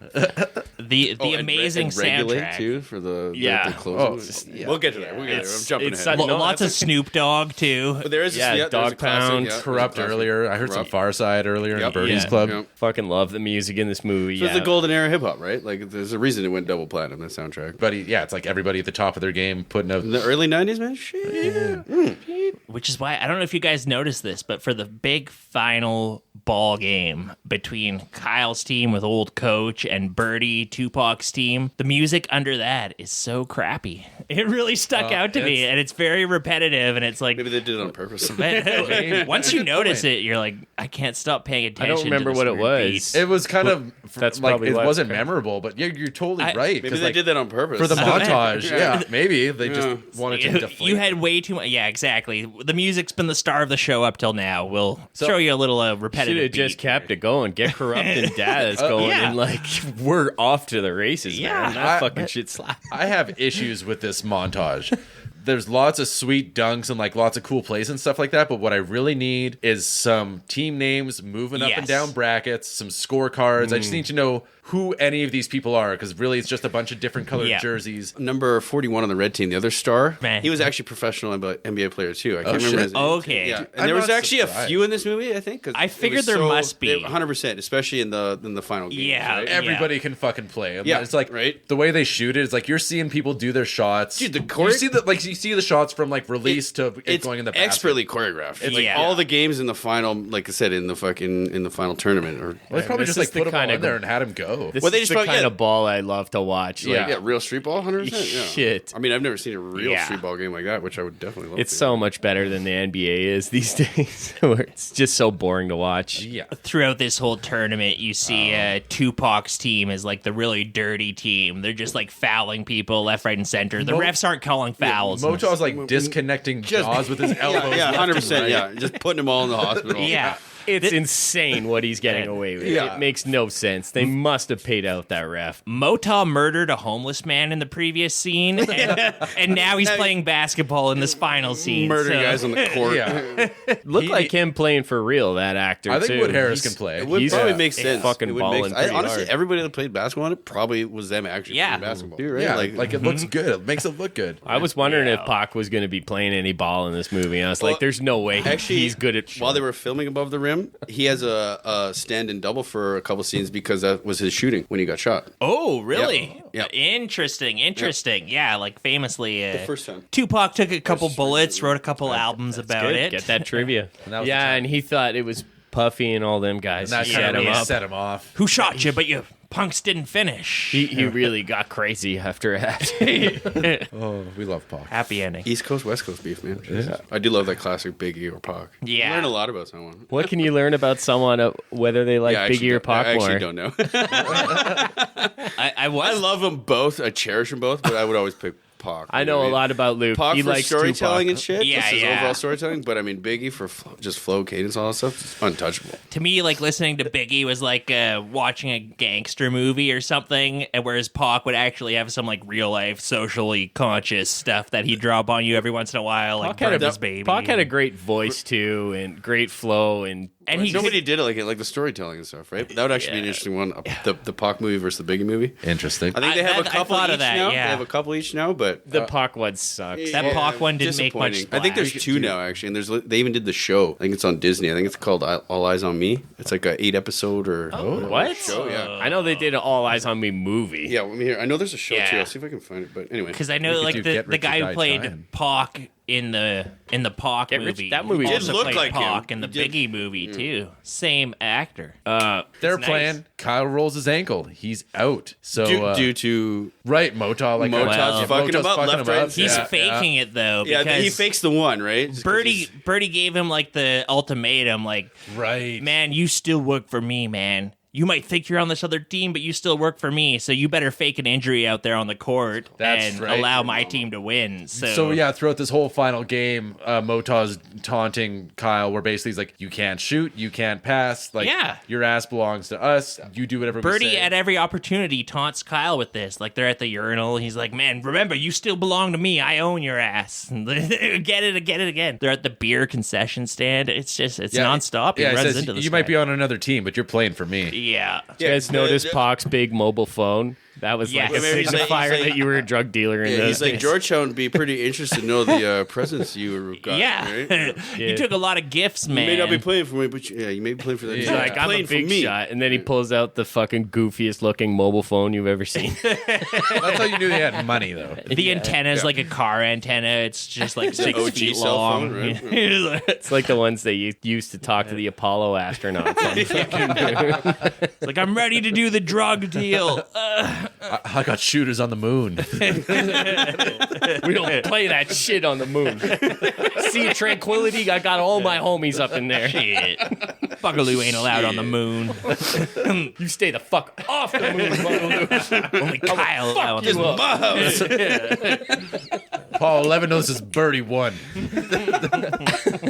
So Kyle now is like throwing the game. Yeah. The team is fucking annoyed with him. They're like, so what's it like sucking Birdie's dick? And it's like, why doesn't he just say, he'll kill me if I don't throw the fucking game? Like, you get that this guy will kill me, right? Yeah. They already had an injured player on the team too, because like Avon Barksdale guy, he like nearly decapitated a man earlier. So there was already an injured player. I can't remember his name, but he was the guy who was playing point guard for Kyle in like kind of a humbling turn where Kyle's always the point guard. If you don't know, he's the guy who sets up the play and the basketball. So it's like kind of the show your star, your position. It's Kyle's jam, but he comes back. He's like, I'll play whatever you want. The I've new been point guard's humbled. an egomaniac, and he gets taken out. Yeah. So yeah, who rolls up? Who is there to play? Shep. Don't know his Wouldn't you last know name. it? Shepherd. We got Shep. He's mononymous, just like the fucking actor who plays him. Mononymous. Monotonous. But Coach Mike does a cool little thing here where basically like as Shep is coming up, he kind of just like tells the whoever has the roster, he's like Shep blah blah blah blah blah.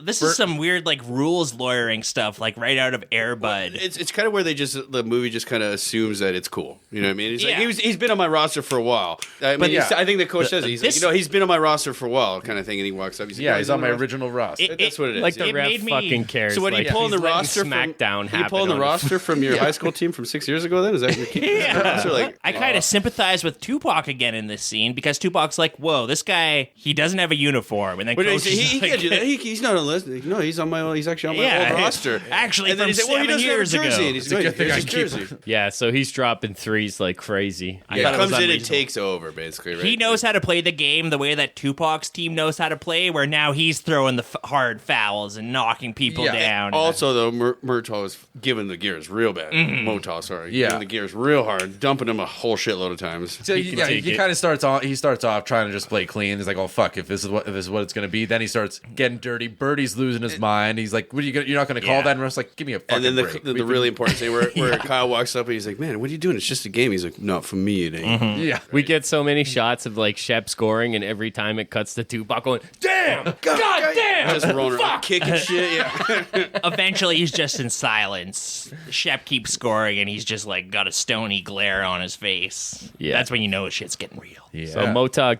gets stripped by Shep, alley-oops, way up in the air to Kyle for the fucking W. And again, the classic movie moment where the shot clock is counting down. Triumphant. Oh, yeah, less than 10 seconds. Every Yeah. basketball 5, movie has 4, to Every do it. sports movie ever. If it's not a buzzer beating shot, it doesn't It exist. doesn't exist. Doesn't count. Man, Minority Report, when Tom Cruise is turning the bomb off, the time bomb off, it's like 4, 3, 2. Listen to you guys.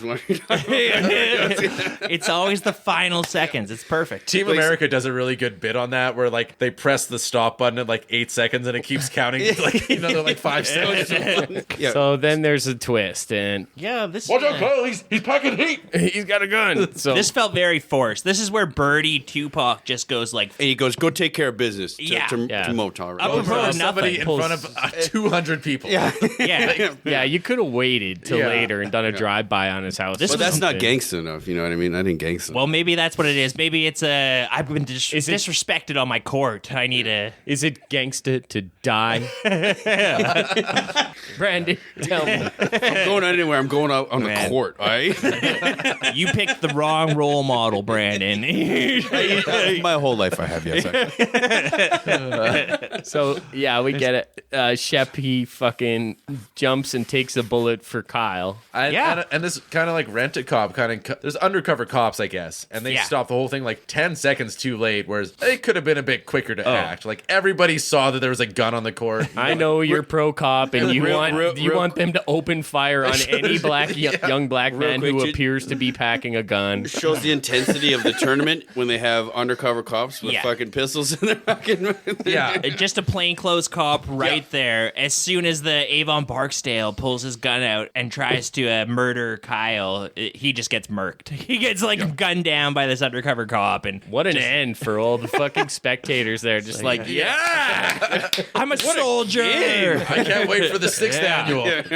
Man, it was funny. There was like one white guy in this entire scene, other than the coach. yeah, that one one blonde white- guy Yeah, he's got like Token white guy. yeah. with the center part. He's on the basketball team with Kyle. He's got like a Nick Carter from the Backstreet Yeah. Boys haircut. Yeah, Larry the center Bird. part with like an undercut. Yeah, and he's always he just gets fouled a lot by everybody.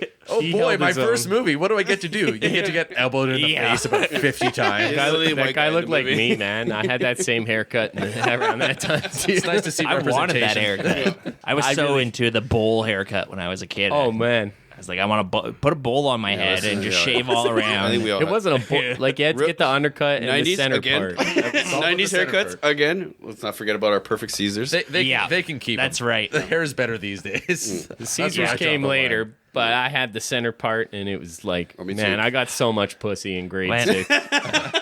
Well, it's always I believe funny it, Luke. I how believe it, Luke. like timeless looks are always timeless. If you look at a trendy look from any era, it's very horribly dated. But if you look at like a Mad Men guy on Madison Avenue wearing that typical suit, it's like that suit plays in any era. Yeah, There are perfect always slicked- timeless The looks. cut might change a little, but the overall aesthetic is the Slick same. flow. Yeah. Puck after like 1992 had like the bald head, and Man. like that still looks good. Yeah. That's always gonna look good. God, once you start losing hair, you just commit. Yeah, that's what I did. Bake it Yeah. all. It was like I can. You gotta have the beard, though. You gotta have the beard, though. You need something to break up yeah.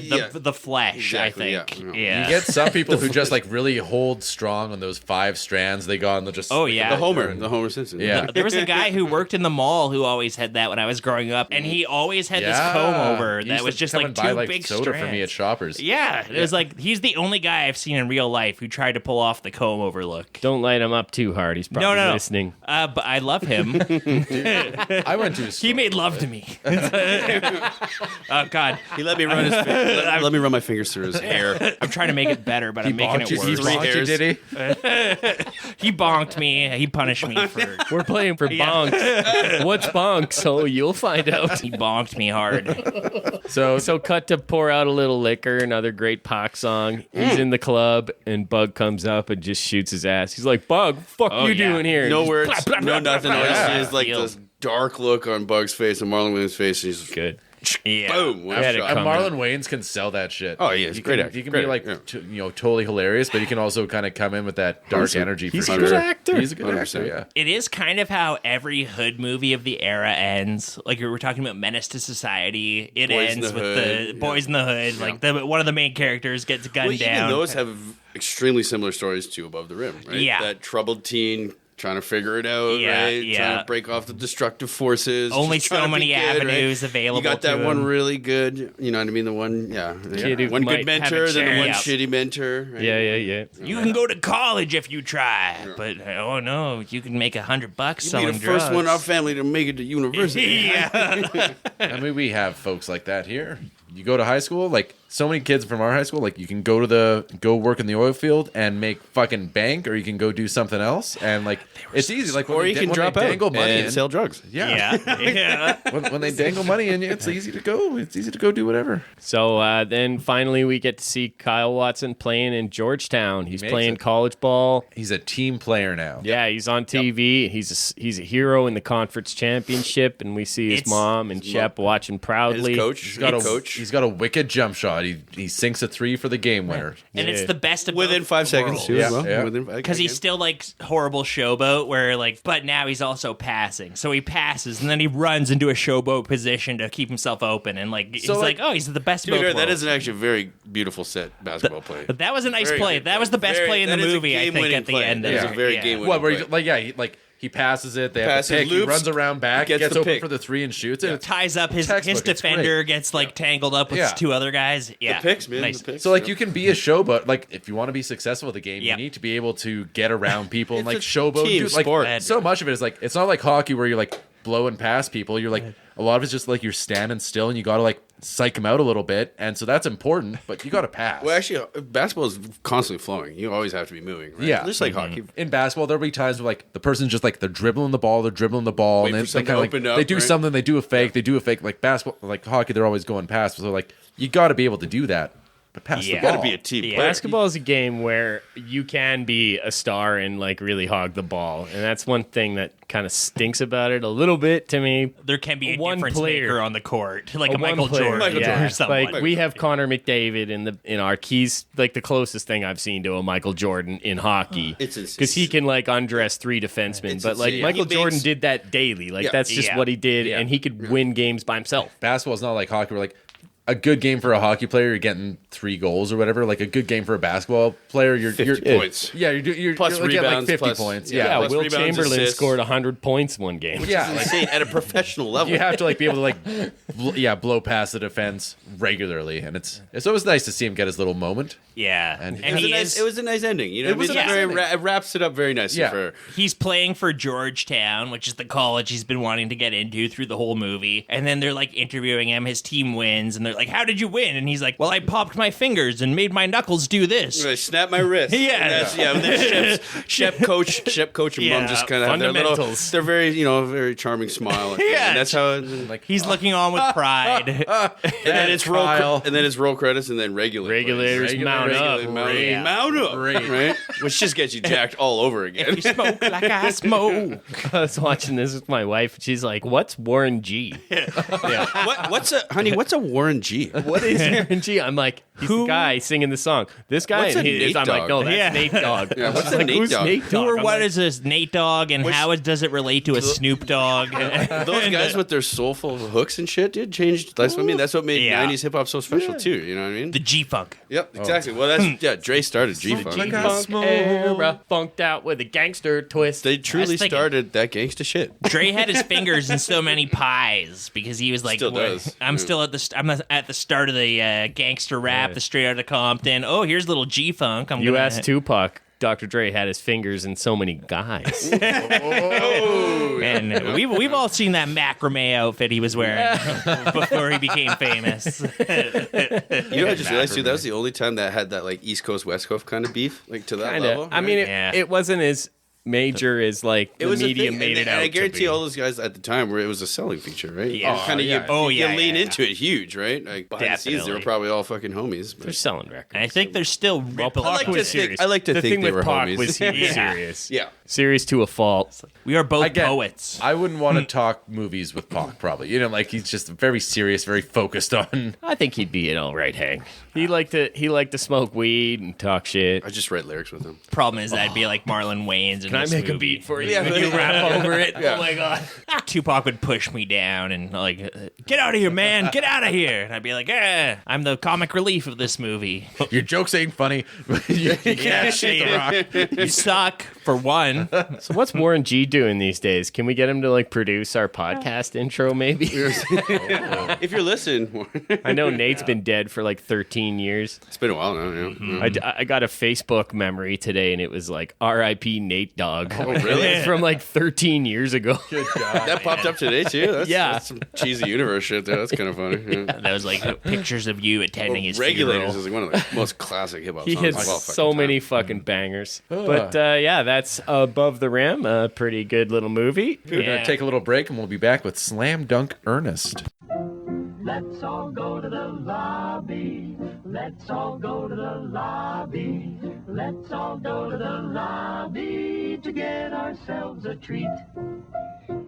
Welcome back, where we're talking about the importance of being earnest. Know what I mean? Know what I mean? Know what I mean? So we just talked about the 1994, fan favorite Above the Rim. It has a lot of people who like it, and now we're gonna go to a low with the Slam Dunk Ernest, everybody's favorite childhood phenom icon, the clown. This guy's hilarious. Do you guys have much experience with Ernest P. Worrell? I mean, everybody kind of knows of Ernest. I think everyone has their own experiences with him. I just wasn't a big Ernest guy. Like, Yeah. I wasn't a big Ernest kid, which I feel like I catch a lot of heat from sometimes. Maybe I don't know.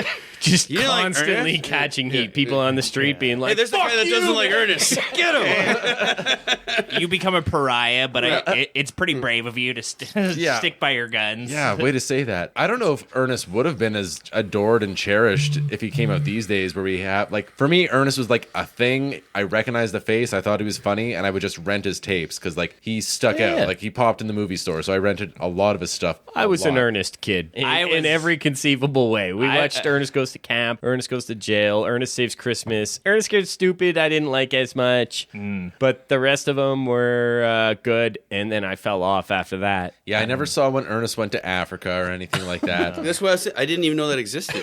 I was looking at all the Ernest movies. I was like, Ernest Goes to Africa. Cancer. I was like, what the fuck? I didn't even know that existed. Most people had moved on from Ernest by that point. Yeah. By the time he wrote again and Slam Dunk. I haven't seen Goes to Africa, but I feel like this has to be the worst Ernest movie. There's no way. This seems to be the one that has the least amount of buzz around it. People seem to think it's the least funny one. It is the least funny. There's not enough I jokes. thought the Scared Stupid. I feel like that's the one that came up most. That was one that people talked about a lot, and I saw that one a lot, probably the most. I want to watch the jail one. Ernest Goes to Jail Ernest is Goes to hands Jail is down good. the best one. Camp is the first, and it's probably the second best. So I refresh my memory. So in this one, Ernest is like, he's the main character, but it's not really his story at all. It seems like the whole thing's like serving this other person. Ernest is like a guardian of angel of sorts. Is that what he's always like? He's a Is- guardian Is that what he's of always like? angel. Yeah, that's what I want to know. Speaking of angels, oh, yeah, we get some angel. we get a crazy archangel actually. Guest starring in this movie. So we have Jim Varney as Ernest. He's the guy. He's a the really perennial Ernest player. He's always played Ernest. This movie was directed by John Cherry. John Cherry was the vice president of Carden and Cherry Advertising Agency. Ernest started out as a character for an advertising agency, and then he became he's a purely commercial character who became like a film character. Yeah, it's like those cavemen that they made a movie of that were like The a guy- cell phone Yeah. company or something. Yeah. I don't remember. John Cherry was the ad exec, and then he directed 10 of these Ernest Don movies. Cherry, I know him. You know, any relation? Must be. There's some really good trivia on IMDb for this. Like Kareem Abdul-Jabbar, who appears in this movie, he says Kareem Abdul-Jabbar was a genuine fan of Jim Varney's. He's, in quotations, laughed at his commercials for several years. He has also seen a few of his movies and admired their inspirational messages. You know what? I really relate to that. Sweetheart. Hey, Kareem, are you a fan of Jim Varney? I've laughed at his commercials for several years. It makes sense Have because you ever heard anybody say, I hate Jim Varney? No. no. By all accounts, he's Hard a to hate. sweetheart. He's a hard to hate man. He's a Mr. And Rogers. He's a fucking... He is so lovable. John Cherry now, he apparently thinks he's Francis Ford Coppola or something. Director John Cherry was I having created trouble. Ernest. You know who the fuck I am. Director John Cherry was having trouble getting Kareem Abdul-Jabbar to emote during his scenes. Cherry later said about him, he's a nice guy, but I've never met anyone that had no personality. None. Fucking shots Man, fired across the shit. bow? Well, the funny thing about Ernest and Jim Varney is that he's like actually like a Shakespearean actor. the way he... 100%. The way he can, emote his He's emotions. like a good actor. His face is a gift. Like Man. the way he can just contort it and stuff. And you'll see a couple times in this movie, the Ernest character will take like a Shakespeare character. and I'm just showing a picture of Jim Varney expressing all the different it's emotions. every stage of Yeah. grief. He's wonderful. Like, I'm sure he did Lear and Macbeth Yeah. and all those I would, things. I would hope so. Yeah. Pretty funny. Yeah, He's we like, fucking love Varney, but like the making Ernest a thing. commercial. He's like, I'm gonna make a movie Yeah. out of you. I'm gonna make many movies. Yeah. About you. I'm going to make you a movie star. You know what I mean? This I mean, movie's so cheap, come with me, though. kid. He's You're gonna not go far. doing his bit where he's in drag as an old woman. Yeah. He's not, he's doing a little bit of his like Robin Williams style stuff where he's like, Slapstick. oh, now I'm doing Humphrey Bogart and it's you and me, kid, blah, blah, blah, blah, blah. And he does the bad impressions, but like you're not getting near enough of it. No. The way I kept seeing him was like Jim Carrey light. Like he's just a minor nuisance, whereas Jim Carrey would like go the full 9 yards. full nuisance. Jim's my guru. He's in a whole other level. I mean, Jim's one of the best humans. on the He'd be planet. making squealing like this is the most annoying sound in the world noises and like Tommy Lee Jones would have dinner with Jim Varney. yeah. I do sanction your buffoonery. If Jim Carrey and Tommy Lee Jones had a baby, and we all pray they do, it would be Jim Varney. Well, was it absolutely is true, it Batman actually. Forever that Tommy and Jim are together? I think I read a thing. Tommy hated working. Yeah, They yeah. clashed on hated set. it. Honestly, And Jim's just like, legendarily, whoa, what do you hate? You know, like- Jim Carrey came and ambushed Tommy Lee Jones and his wife at dinner. That's what it was. And he was That's- just kind of I like read that one, doing yeah. his shtick, and Tommy Lee Jones straight up stood up and told him that I cannot sanction your buffoonery. That's what it is. That's the article I read. Yeah. I can't stand Jim Carrey as a person. I think he's a really funny performer, but I would be with Tommy Lee Jones and be like, get this fucking I prick love what out he's of here. become. I love what he's become. It's like reclusive. He's I don't know, very Timothy Leary, fucking like weird. a spiritual guru 100%, now 100%. almost. Yeah. God, Yeah. I don't know. It's fucking annoying. He scares So me. funny. He could be a cult leader.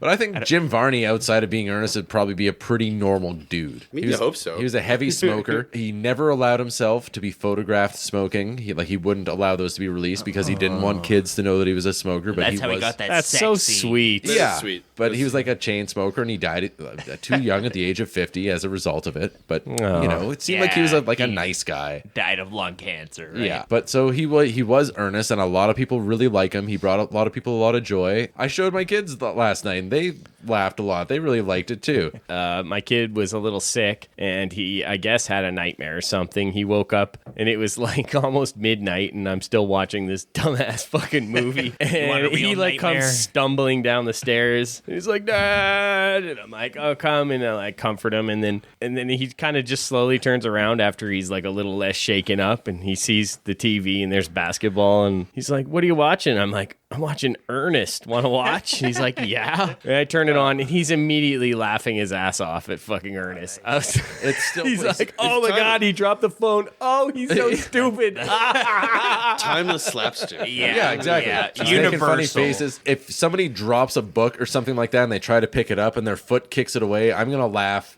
every time. Like 100%. stuff like that always plays. This kind of softened me up. It's hard for me to be too hard on this movie, even though it's a really cheap piece of shit It's and not super good cheap. for even an Ernest movie. It's like a billion times better than Ridiculous Six though, for a comedy. Like, 100%. yeah, it's earnest. It's not cynical like Yeah. Be something Ridiculous it's not. Six. I did not not trying to be feel something it's not. insulted by this movie at all. It's silly, Yeah. but it's also sincere. Ernest is the butt of the joke here, not the audience. Like, Clarify that. So, like, the beginning of the movie. This shit actually had me laughing my ass off. We get Ernest, and he's little Ernest on the court. He's not doing great. Drops a basketball, and it bounces around. All the kids around him are like, no, Ernest. Like, Ernest gets the ball. fucking And idiot. everybody's like, no, Ernest, no, don't do it. Don't shoot it. Don't shoot it. And Ernest shoots it, and it hell takes breaks a loose. wild bounce. Yeah. Catastrophically. Through a series of radical bounces, we get spaghetti in the faces and car crashes, and there's bikes being knocked Yeah. over. It's not a the only guy- time it happens too in the movie. a guy riding Ernest, a bike don't shoot. gets a basketball on the side of the head and falls like off 3 his bike. times. Like, I'm fine. Yeah, oh, totally. it wreaks maximum havoc. My kids were laughing their asses off, and I was too. Like, that's just funny. It's just short of bouncing just- into a nuclear missile silo and setting off like a nuclear detonation sequence or something. Everything that can go wrong will go wrong. with Where this was bouncing. Ernest goes to DEFCON 5? There's just something about slapstick humor that cuts through everything. Yeah, I mean, there's- you know what I mean? It there's just- something you for can't it. not love it. I mean, as stupid as it is. You know? Yeah. Now you're laughing how stupid it is, right? And they do But it pretty if you well. see somebody having a fancy dinner and a basketball lands in their spaghetti and splats it all in their face, like, that's funny every time. Myself laughing, yeah. I movie wish to could- see that in real life. The movie could have used a lot more of it, if you ask me. Yeah, honestly, it kind of really front loads it, and then you kind of get in some other hijinks, and then this kind of stuff happens a few times, but it's pretty lacking in the middle. I've But, tried yeah. to replicate that in real life, just like hang out in fancy restaurants with a basketball and throw it throw it in people's dishes. Nobody's amused. I'm no Jim Varney. I can't pull it off. I've always What if enjoyed I throw a basketball at this wealthy dowager? being in a very fancy, nice restaurant, and then just the biggest burp you could imagine. You know what I mean? I take a lot of satisfaction in that. That I have done. I did a big old donkey diarrhea in a fancy reshtaurant once. that was my claim Back to Jim. fame. Do not go in there. Jim, that place I guess down. Jim's just direct line to my funny bone. Few things are better than just leaving a wicked paint job in a nice place. Somebody did a paint job. Well put. That makes you feel the artisanal quality of a bowel movement of that level. That's a good one. Cut to present day. See that? The grace, the agility. That's it.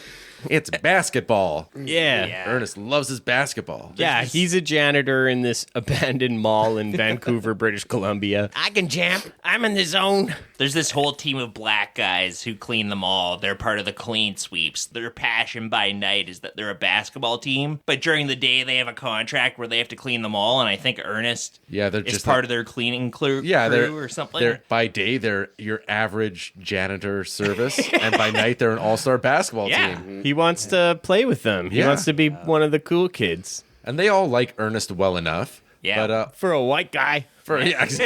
He's pretty fly. yeah, he is definitely the white guy.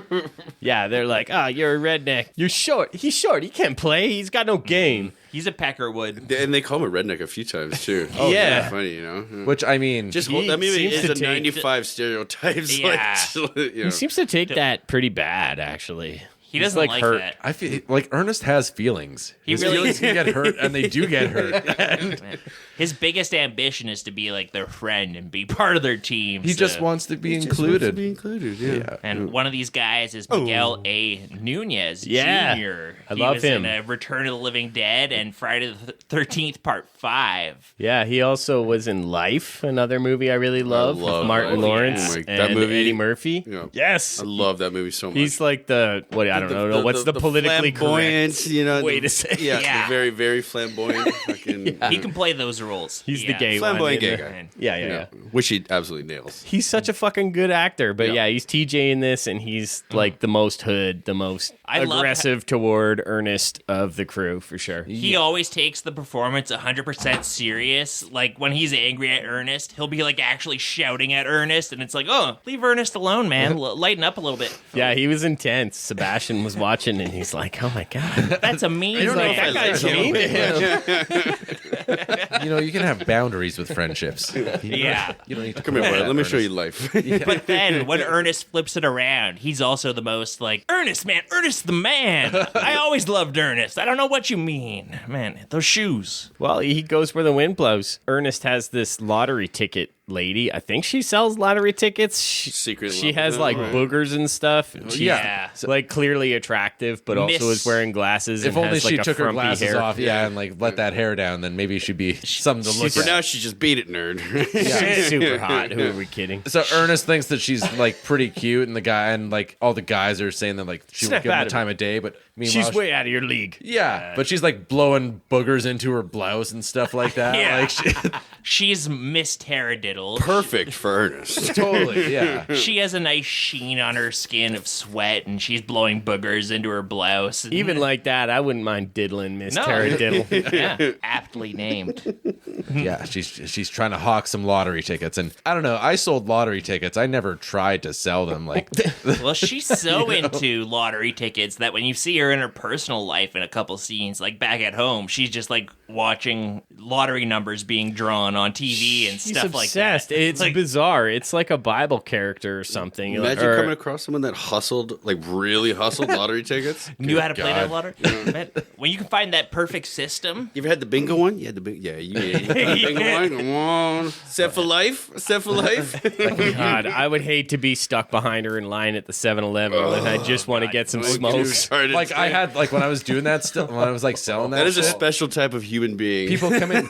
They want like ate them. the even numbers on the back or the odd numbers, and then they got to pick every check, other and one then out. right there, Yeah. right there, before you, they're not even like, hey, yeah, you go ahead. I'm gonna check. No, I got to check all my lottery. Okay, put those, ring those through. I'm gonna get a couple more. Yeah. Oh, I won that one. Okay, I'll buy another one. Ring that one Unbelievable. through. Yeah, that's I just want a fucking Gatorade and some cigarettes, Yeah. and I got to sit here and like indulge this person who has this gambling addiction. They're fucking insane. Well, it's like that Simpsons bit where it's like the express line is not the fastest always. Look at that person at the front. He's an old lonely man. He'll talk your ear off. Divorced single old men. That's a lottery vulture. You'll be here for weeks. Take the long line. Exactly. You've got to know how to navigate those worlds. Yeah. Did you say Worrell? Ernest P. That's my Worrell. name. Know what I mean? Navigate them whorls. know what I mean. We're kind of getting a little introduction to the mall. We see that All the Ernest is characters. working there. Yeah, the guys, they like basketball. We see there's this greasy manager type. He was like, there's this kid looking at some fancy shoes. They're My real- instant thought is pedophile. Like, totally. he's like, up. who is this guy? And- you like like those this shoes, ele- don't you? They give you the edge. This Do you like 11-year-old edging? kid, he's looking at the shoes, and this old balding man like creeps up behind him, and he's like, "You like shoes?" Why don't you try them on? I'll take some pictures of you. Did you notice those shoes were $250 too? In I know. '95. That's like a mortgage. It's like $1,000 For a whole $1,200. house. That's insane. And yet, so Sneakerheads reasonable. right in. Did Nowadays. Jordans ever cost that much? Does Kareem Abdul-Jabbar give them to me, or how does this work? Well, they got all sorts of fancy ratchet straps and bells and whistles and loops. That They have like look tubes on them. complicated. They're actually They light up. modified Jordans. I don't know are they? exactly which ones. Sorry, sneakerheads, but I believe they're modified because Well, they they're look magic. Like yeah, They're well, there's- magic shoes. they look stupid as hell. They just like glued a bunch of dollar store shit onto some Air Jordan tubing, tubing, and on like the side of it. googly eyes. Everybody knows them as like the expensive shoes. Like later on, this kid he tells his dad he wants to buy some shoes, like Yeah. those $250 shoes. Like everybody knows that. Like the only reason you would ever buy them is to show that you have a $250 pair. Which of remember, shoes. back in '95, Yeah. yeah. ridiculous. That's like right? $1,000. Yeah, How exactly. expensive things are. It's $2,000 nowadays. Jesus Christ. Jesus. But these shoes, actually, it's the whole drama in the movie is that this kid's dad is like, no, kid, you don't need fancy shoes. You got to do hard work. But then Ernest proves that, no, actually, you just need fancy shoes. And that is way better. And the kid knows his dad's a sucker from the If just a start. gem, an angel, an archangel. will come Get down. to that, The yeah. archangel of basketball will come down. This and is, grant all your wishes. Everything you dream. This is As a long movie, as you're the right color. This is a movie about the battle between heaven and hell. Yeah. And God wants his souls, and Lucifer wants to come in and collect his souls, and they play an intricate game of chess over the Exactly. life of this little boy. You don't Jesus realize Christ. that for You a could long cut time. 60 minutes out of this movie and it would be something I'd watch in Sunday school. It is bizarrely I'm thinking church-like. it's a movie about a menacing pedophile who's stalking this boy. But you're right. It's a movie about the devil and Ernest God. never showed any interest in the boy. The boy courted Ernest. He liked Miss Taradiddle. Yeah, I think it's he might have true. nailed it on the head. You'd think Ernest would be a creep, but no, Major he's takeaway. into No. the pussy. That's the big thing time. about Ernest. He is just like all around, just a pretty minor nuisance, but he's a pretty normal guy. He's a His cruise motivations hound. are relatable. He's His like, intentions are pure. Yeah, exactly. He just wants some friends, and he just wants to, be accepted. we also think Miss Taradiddle is a nice lady. She's so. a sucky. She's a nice lady. She's a very nice lady. So Quincy is the kid's name, and his dad is Barry, who's like the head of the basketball team. Yeah, the clean the sweeps. janitors, the clean sweeps. Mm-hmm. Barry's a really nice guy, and he's the most accepting of Ernest. And yeah, so Quincy rides his bike out of the mall. They're letting him ride his fucking bike in there, which is amazing. Yeah, he gets away with murder. That Yeah, kid. as a kid, I would have loved that. Says goodbye to his dad, and they just immediately break out the hoops in the middle of the mall. They have their marching orders from their commandant mall supervisor guy who's just dressed up like a Star Wars villain. And all buttoned down gray. He's like, this mall better be clean. And he leaves. And yeah, once everybody's gone, they start shooting hoops. And it seems awesome. They're good. Again, I think they're all probably real basketball I players. think too. so. Again, like we're above the rim. You know Well, what I mean? at least Little one of those little guys I correlation there. recognize. The guy who plays Barry, I recognize from other movies. I know he's not a pro ball player, but he's a good actor. On the side, But they're though, like- amateur. They do Decent a good- players. they do a They good show them job. play, and Yeah. again, they Yeah. just kind of let the camera watch them. And it's cool to watch people who are good at something do the thing they're good That's at. like all we get of actual basketball in this movie. There's not much. Proper basketball.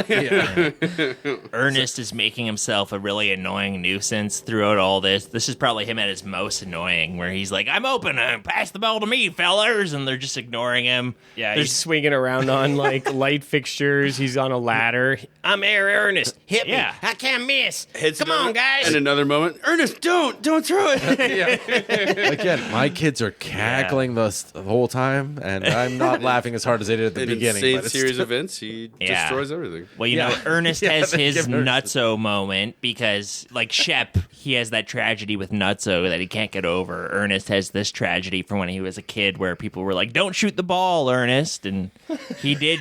He did shoot the ball. He and in fact shot it, and all hell it broke fucked loose. everything up. Well, also, It ruined he- some fancy lady's lunch. And he loved it so much. He's been really into basketball ever since. That's like his goal is to be a basketball so player. these movies are so deeply connected. He ends up, now that ends we're up, talking about it. knocking out a light fixture. He starts a fire. It burns a Yeah. flag, which I Knocks love. us- I think was that you like the down. French flag, or was that I was actually I meant to bring It up. looked red, white, and blue. I think I that didn't- was the French flag. just weird? America. What? Take that, you French cowards! You damn surrender monkeys! Next time, fight in the Gulf War. Ernest is a patriot. That's what I always loved about I'm him. Ernest. I'm a right-wing reactionary. Hey, Vern. Ernest wouldn't have surrendered in Vietnam. Hey, Vern, they're trying to steal the election. I do wonder what that's about, though. That flag. Come on, Vern. We're going to I wonder, Jan like, 6. Is that like a inside joke or symbolic. something? I don't even know. I don't know. Like, Look, I'm taking a whiz in Nancy Pelosi's office. You bitch. We're going to kill... we're going to kill Reiner. Mike Pence. No, we're going to kill Rob Reiner. Yeah. we're gonna get you, Reiner. One way or another. By the way, I really just think being a janitor looks like an awesome job. You Yeah. talked about being a high school security Oh, guard man. looks like a good job. Custodian or janitor, if you want to be a dick about it. Yeah. Like Wanna get when I technical. grow up, I want to be a janitor. I'm good at cleaning. I can get in the zone. I can listen to fucking music. listen to You watched podcasts or Perfect whatever. Days, right? The Wim Wenders movie recently. Perfect Days was probably my favorite movie of the last year. Oh God, I loved it so much. It's like this guy in Japan. He's just cleaning toilets. The entire movie is him cleaning toilets. Public and toilets in Tokyo, so they're like beautiful. They're like art pieces. Flawless. These toilets. the whole movie. It's a great honor They to clean poop for those you. toilets. Yeah. It's a slice of life energy movie, haiku energy movie, where you're just like, oh, life sure is beautiful cleaning these. Yeah. You're looking up toilet cleaning jobs after you watch this Oh, movie. it sounds like I would love that. It's really good. It's honestly, yeah, I loved it so much. It's just like, oh, now I'm like eating now it's my lunch break, Yeah. and every day he goes to the park and like looks I made at eye the sun contact She through with the enjoys trees. it. And It's like that Secret Life of Walter Mitty. It's which so- I fucking so love that zen. movie. Very charming movie like that. Oh, yeah. There's like the whole slice of life movie genre, and then there's this movie, which is like the ultimate slice of life, where it's like, man, almost nothing happens. It's perfect. I love it. He didn't even try to join a basketball team or cause any calamities. A janitor basketball team. He just like has a really good soundtrack Right. and like listens to Velvet Underground and stuff, which is fucking exactly what I would do. Oddly enough, he did get magic shoes at one point, though, which was weird. But Kareem From who? Abdul-Jabbar. Yeah, from who? from an archangel. The Yeah. Archangel. It was a Japanese movie, though, so it was a Shinto spirit that gave him the Hi, magic Ernest. shoes. I'll be in your movie. Kareem Abdul-Jabbar here. John be in any Cherry, movie. this guy has John, no I was character. going to say John Cherry. You can be in my Fuck movie. you, man. Kareem Abdul-Jabbar is one of the great American treasures. That guy's been in the public eye for 60 years and is like... John he's a Cherry gem. has no leg to stand on when he's talking about like this commercial Fuck him. character that he created, Ernest. He's not a good actor, but also there is nothing to that character. And I just like watching him. Yeah. Do you guys know what Ernest sold in the commercials? Because I know he was originally a character from commercials, but I'm not sure. Lawn feed or something. I don't know. Insurance. Yeah, insurance. Dude, that tracks because he's breaking shit all the time. Oh yeah, he's a klutz extraordinaire. Created by Varney with the Nashville advertising agency Card & Cherry was used... Cherry. The only national products the character promoted were the Coca-Cola Company sodas, Chex cereals, and Taco John's. Hey, how about some Taco John's? It's the taco. You know it's a good taco when it's from a guy named John. You don't want it from a Juan. That's for sure. I know that franchise didn't survive till the modern day, but right now it's the only thing I can think of. I want some Taco John's right now. Johns are what you use after you eat them. Diarrhea. Well, that hasn't changed so much. Every John's a Taco John after you have Taco John's. Hey, Mr. Cherry, I have a note. What if we change it from Taco Diarrhea to Taco John? It's You're more- hired. I'm going to make you a movie star. So Yes. So the boss comes and he sees the big fucking mess that Ernest made. It was rats, or maybe aliens disguised as rats. They were swarming all over the place. And Luke, that voice is killer. eventually, That's a good Ernest. The more it's going on, too. Like, you're nailing that voice. I just got to smoke some more cigarettes. So eventually he's like, well, I did it. It was all me. I did it. And It's Takes the blame. He takes the blame. You can take it out of my pay. His pay? like it's a huge nightmare. pay? Every firefighter in the town has shown up to the mall. Yeah, there's a like, nice little shot of every like fire 20 engine. fire trucks leaving the biggest station. Like a house ever. national emergency. The main thing was there's like this 30-foot tall statue. It's some kind of weird modern art thing in the mall, and this is what Ernest managed to knock over, I think, or something. And that was like the pièce de résistance. Because for some reason he's on a ladder right next to Yeah. it. He takes his, no, don't shoot fastened to me on the ladder. I don't know OSHA. Well, So, OSHA. like, he says that he loves basketball, but he doesn't know that you're not allowed to like swing on a vine and climb Yeah. on ladders and stuff. That's like, a foul. Everyone knows that's I a thought foul. that was- that's a technical foul. I outright giggle too when you just see the him swinging by the scene of the line. It's like what? Come on. And you know what? I'm trying to watch a movie. all that being said, like that's Trying to watch better an Ernest than movie. anything in Ridiculous 6. Like watching Ernest swing on a vine, you're like, it's a joke. Oh my god, it's a joke. I'm laughing. Yeah, they're like, we'll garnish his wages for the rest of his life. And then He's an indentured servant to them all. the city sweepers crew. Clean sweeps. Yeah. Yeah, the clean sweeps. They thank him for sticking his neck out for him. They're like, One of them says it's totally uncharacteristic of your kind. yeah, unusual for your kind. And Which is like, whoa. no, they don't. well, they don't he's much right. like Whitey. Yeah. The one, I wouldn't have Fair done it. enough. the one guy in particular. Yeah. Yeah, But overall, they don't. He's like the Black Panther of Well, the that's clean what you have sweeps. that, like the stereotypical. You got the one kind of goofy one, the one really smart Yeah, one, the all yeah. business one. You got the one really philosophical one. And like Barry, the leader of them, is kind of the reasonable one. He's Like the he's dad. Like, he He's the tolerates sweetheart. Ernest, and yeah, he's like everyone else Quincy's follows father. his word, kind Yeah. of thing, right? Yeah. he's the team captain. So they're like, if there's anything we can do, well, can I play ball with you guys? Yeah. They have a little huddle, and they're like, okay, we'll let Ernest put on the uniform, and he can sit on the bench, but he'll be like a mascot. He's a mascot. Yeah, he's not gonna ever He said play with that- us. Yeah, he's a mascot. So they got the City League tournament coming up. The stakes of the City League tournament is if you win it, you get a chance to play a game against the Charlotte Hornets, the most 90s team of all because they had the flyest fucking colors. Other than the Grizzlies. Yeah, you get to play against some NBA. I love the Vancouver Grizzlies. Charlotte Hornets don't exist anymore, right? Nor did the Grizzlies. Nor do the Grizzlies. It should have been the Vancouver Grizzlies because this movie is definitely shot in It was, Vancouver. it was the last one of his Ernest was shot in Vancouver, too. This movie You does see not British- have a big budget. No, it's Did any Ernest movie? yeah, this one's cheap even for an Ernest Imagine movie. they but- gave him a really huge budget. They should do the Ernest remake, like get Chris Pine play Ernest. Oh, hell. We went to Chris Pine, eh? Interesting. I was gonna say, biggest you gotta give me a star. moment to think I'm about in a that. Christopher Nolan movie now. Look, I'm Oppenheimer. Van. That's a good question.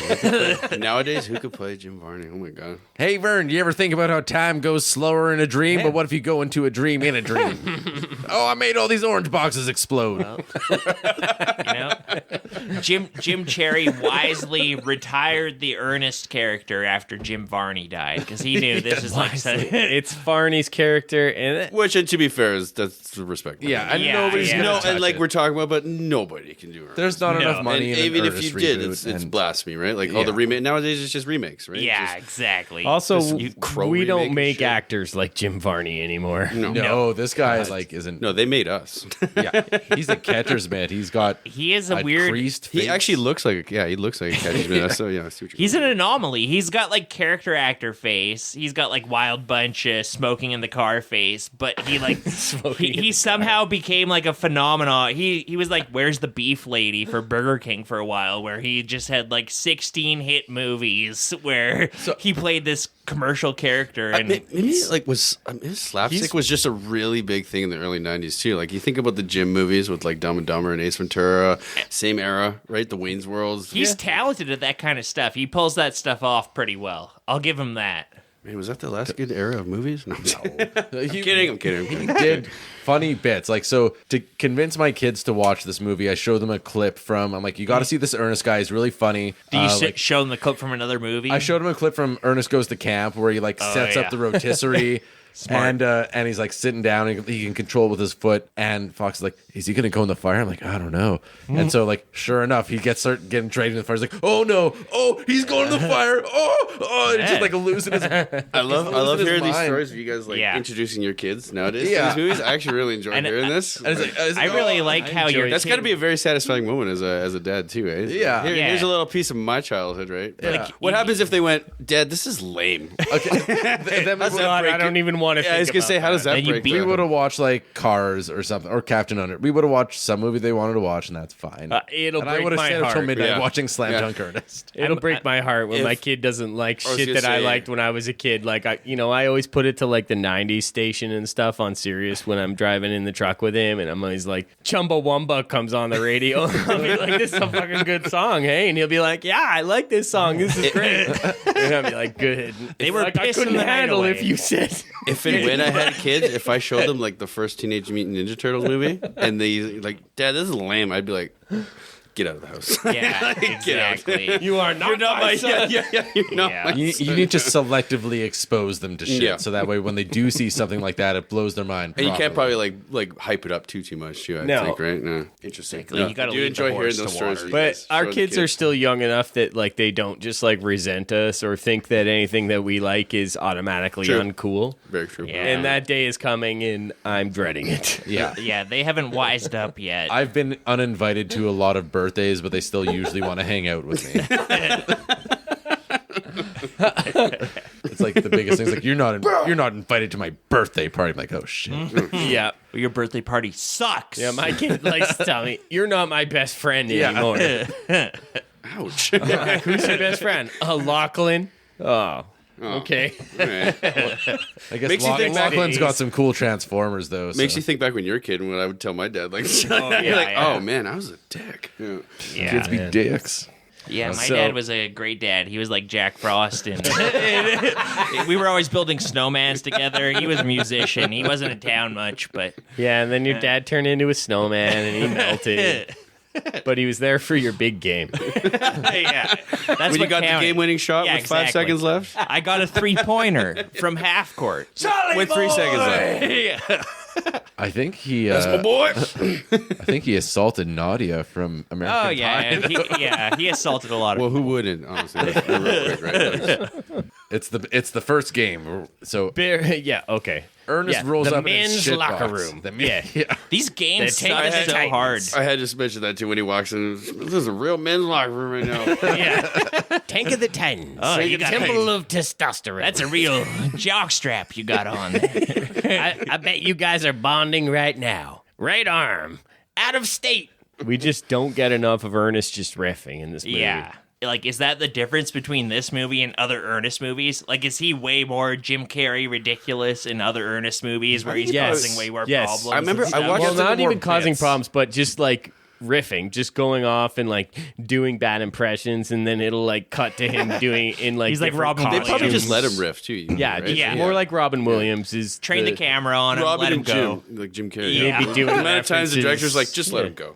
Yeah. Let him go. And it's Ooh, I'm from France. and he spins gold, right? So they're like, lose the hat, Ernest. Ooh, it's probably bolted to his skull. And he's like, yeah, very funny, guys. And then he goes to, like, he can't pull his cap off. Of course, Ernest cannot take the Good hat little off. bit. Later This on, made me think that maybe he's an alien life form where the cap is like part of his physiology. he takes the cap off. That's where he there's gets a his bunch of slapstick servos. powers. Yeah. I could see him in a David Cronenberg movie where they like have him on a slab and they're like taking off his cap with like like a raccoon. and that a there's his Black Mirror brain episode? underneath. He's developed a new organ for basketball. Hey, Vern, I'm getting surgery in an amphitheater. It's on my gonad. Is any of this sexually exciting to you, Vern? What if I cut off my nipples? Vern doesn't appear in this movie. Eh? Like Vern is famously I don't think he even says He doesn't Vern hate in this Vern at movie. all, and I was surprised. Yeah. in the commercials. Ernest always chatting up Vern. That's the guy he was talking And to. in the other Maybe movies, the movie could've used it. he mentions Yeah. He Vern. talks to Vern all the time. He's his Maybe he best could have buddy. used it. in the last I Ernest could have done more of movie, that. I could have used a bit more of the earnestness. You needed Vern Not at all. reveal at some point, like. You know, at the end of Home Improvement, eventually the neighbor, Wilson, reveals his face or something. Like, you need Vern to eventually... Vern was never on screen. Vern is just But you like think we It's need? a shame. You think Yeah. we need to see Vern? We need I think- him like well- to come out, and it's like it was me. He's one of Brian the- Dennehy. No, not fucking Brian Dennehy. well, who's kidding who? Vern is a mummified corpse in a rocking chair Yeah. somewhere. That's true. Potentials. Vern is like Ernest's mother. He's like, Vern, My brain's just churning. I'm going to make you proud, Vern. Hey, Vern, I'm going to open the Bates Motel. And I installed a zipper in my abdomen. Yeah, they never... Jim Varney died before they could get to that level with the Ernest movies. They made it to Africa, but they never made it to Bates Motel. Race politics. I'll talk about them in this movie just a little bit. I'm sure they're better than Ernest Goes to Africa. I haven't seen that one, and I can just imagine it. I'm sure it's not particularly sensitive. I mean, just the fact that he's going to Different time Africa. back then, but Ernest goes to Europe. You just know at some point he plays drums on a tribal woman's breasts. Like that. I just know that happens. He would at never some point. play on breasts. Well, he probably mistakes them for like a cowhide. But So Ernest gets his uniform, and they're all getting geared up to go out to play. his number is -0. It's -0. Less with than clean zero. sweep just written in black marker on the Yeah. front too, right? So he gets like a guy scrimmage sucks. penny type of thing, and the kind of like you could flip it, like maybe sometimes it's red, sometimes it's blue, it's reversible, and they just like with whiteboard chalk write on a -0. Yeah, he's the mascot. They want nothing to do with him. And Dr. Love is calling the games. She's the local radio DJ that the guys are all in love with there. I saw in the trivia that the actress who plays her, that was like her idea to have a bit where she'd always have lots and lots of snacks in front of her. I wanted to at the mention table. that the absolute array of buffet in front of her looked amazing. And it was different every time. Like sometimes I'm pretty sure there was some like ho-hos or ding-dongs in there or something There like was that. there was Rotating like cookies, and Dream treats. Puffs. Remember those? Those like chocolate marshmallow cookies and Yeah. stuff. Joe Louis were always my fucking. Oh, Yeah, she yeah, had yeah, so yeah. many snacks. They look good. I was Every time they show her, just a killer spread.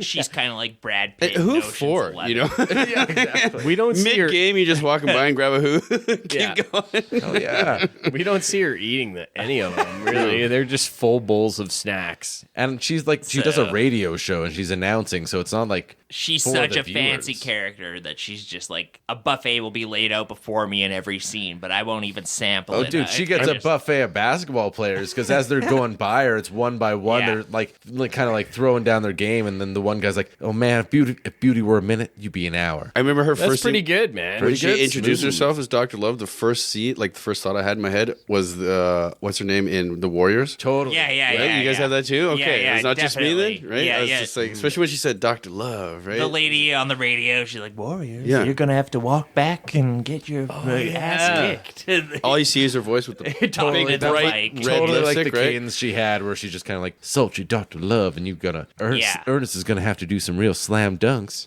I really like Dr. Love in this. Yeah. It's like I my like her favorite too. part of the movie. And anybody called Dr. Love is I think she was very charming.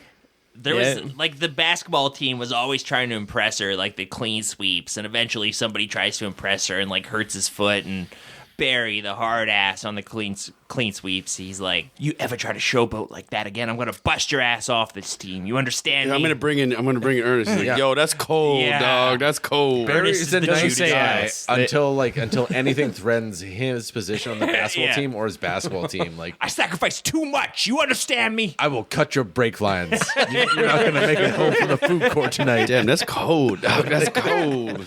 If you fuck with him and winning the city championship or whatever it is, Yeah. you are going down. Poor They're- Barry. they're- He's such a sad sack. The local He mall really is. janitors. They're playing against like the local like school janitors. The Boilermakers. Yeah, like It's like, I'll kill you in your sleep if you don't play up to your par. well, these are like weird. I guess they're games specifically for janitors because they're always like really late night Yeah. games, and they can always get there in time though. Takes long enough to clean them all. What 5-6 people is that enough to clean them all? I don't know. Well, if you clean that school, I have Or that no mall. fucking clue. Quick Depends how enough. good of a job. yeah, it depends how hard ass your boss is too in his gray uniform. If he's gonna be a real piece of shit or what. Someday I'll become a janitor, and I'll tell you all about it. Start a podcast about it. They make their way to the bench. Ernest isn't playing, but he's a real team player. He's got lots of spirit. He makes Yeah. some lemonade. He's a total sweetie pie, He's got pom poms. He's doing the cheerleader routine, which is a bit much. So like, And all the while, he's distracting them on the floor. he can't do it, TJ can. TJ, Just nailing that voice. He's our Just man. nailing that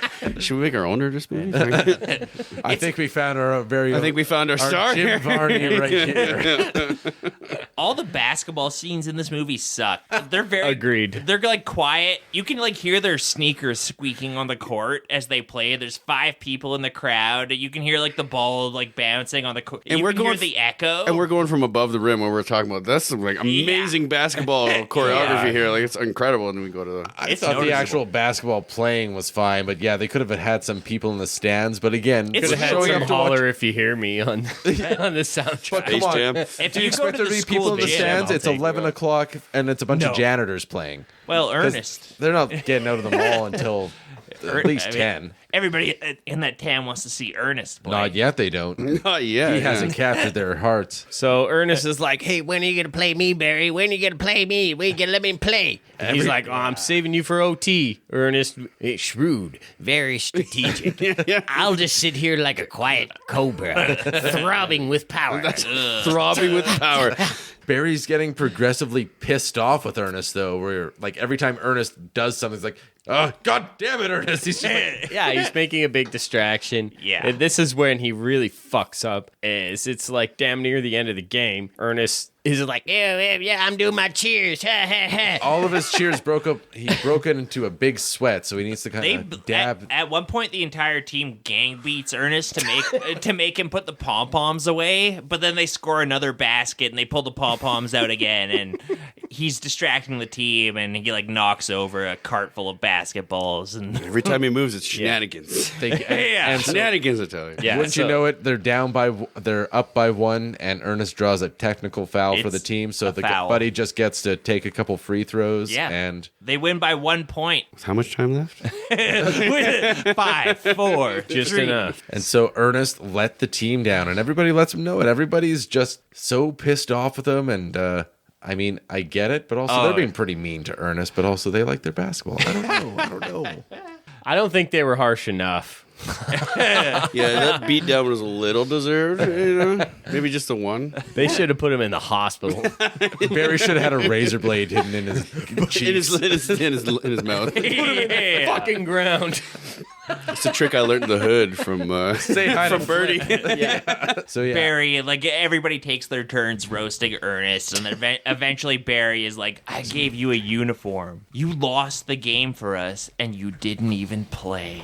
yeah, which is true, man. Ernest fucked up big time, and so they're all kind of just upset with him. That's Ernest Ernest's is really, biggest fuck up of the movie, I think. It's a big one, though. I mean, but also it's just like it's a game and it's a double elimination thing, so it's not that big of a deal. So Ernest is really down in the dumps, and then who does He's he get a praying visit to from? the ball gods. Praying to the ball god. Like, why me, Lord? Why, Lord? Why me? Why did I lose this here basketball game? Oh Lord, if there's any reason that I should be playing basketball and winning, please send a very tall man to come and talk to me in this locker room and give me some nice shoes. Who ducks under the doorway and walks into the locker room but Kareem Abdul-Jabbar, the Everybody's- archangel of basketball. Even if you don't know basketball, you'll recognize this guy. Like Yeah, and me. he's like, oh, well, one technical foul and I'm a dead man. And he's like, get a grip, man. You're not dead. And he delivers him some magic shoes. yeah. They're Ernest, the best shoes. They give you the edge. What if Kareem was like, that'll be $250 too? a deal's a deal. So he gets the shoes with the caveat: don't misuse the shoes. He doesn't even want the shoes, though. There's like a whole comedy scene where he's like, he throws the shoes in his locker and they reappear behind him. He like ties the shoes over here on something and then they reappear on the doorway when he's going in.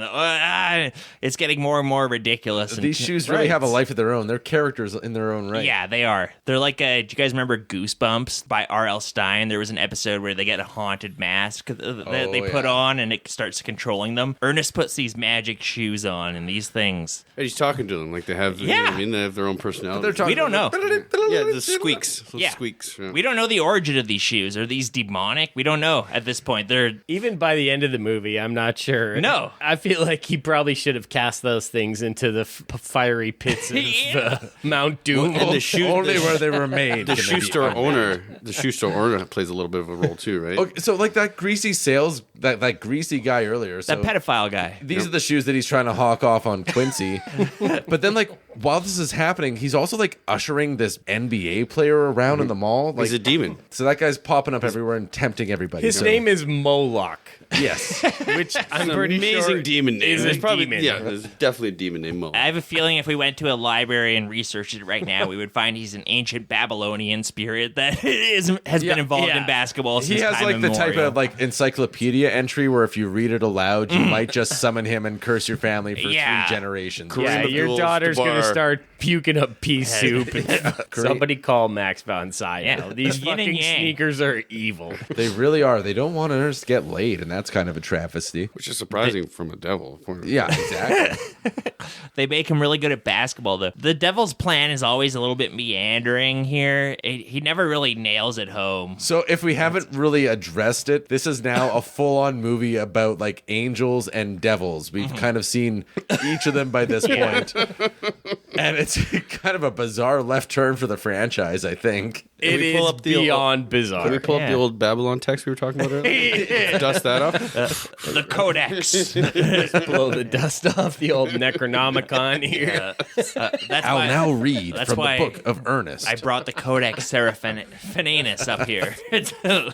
The angel came to him, offering him blue shoes. On the third day, his voice dripped of honey. Yeah, the old prophecy. Ernest he's like messing around with these shoes, and they keep doing tricks. And like, ha, I get it. Team initiation. Now it's time to blindfold Ernest and paddle him. Yeah. And that's like his first thought. Is he's likes going to get bonked. Yeah, he wants to get bonked. He wants to get bonked, yeah. Let me just spread and do my goatee. All you had to do was ask. Look at me, I'm goatee. It's a real lemon Vern. party. Hey, Vern, you ever heard of 2 girls, 1 cup? It's like soft serve. One Ernest, 2 shoes. Figure it out. Hey, remember Tub Girl?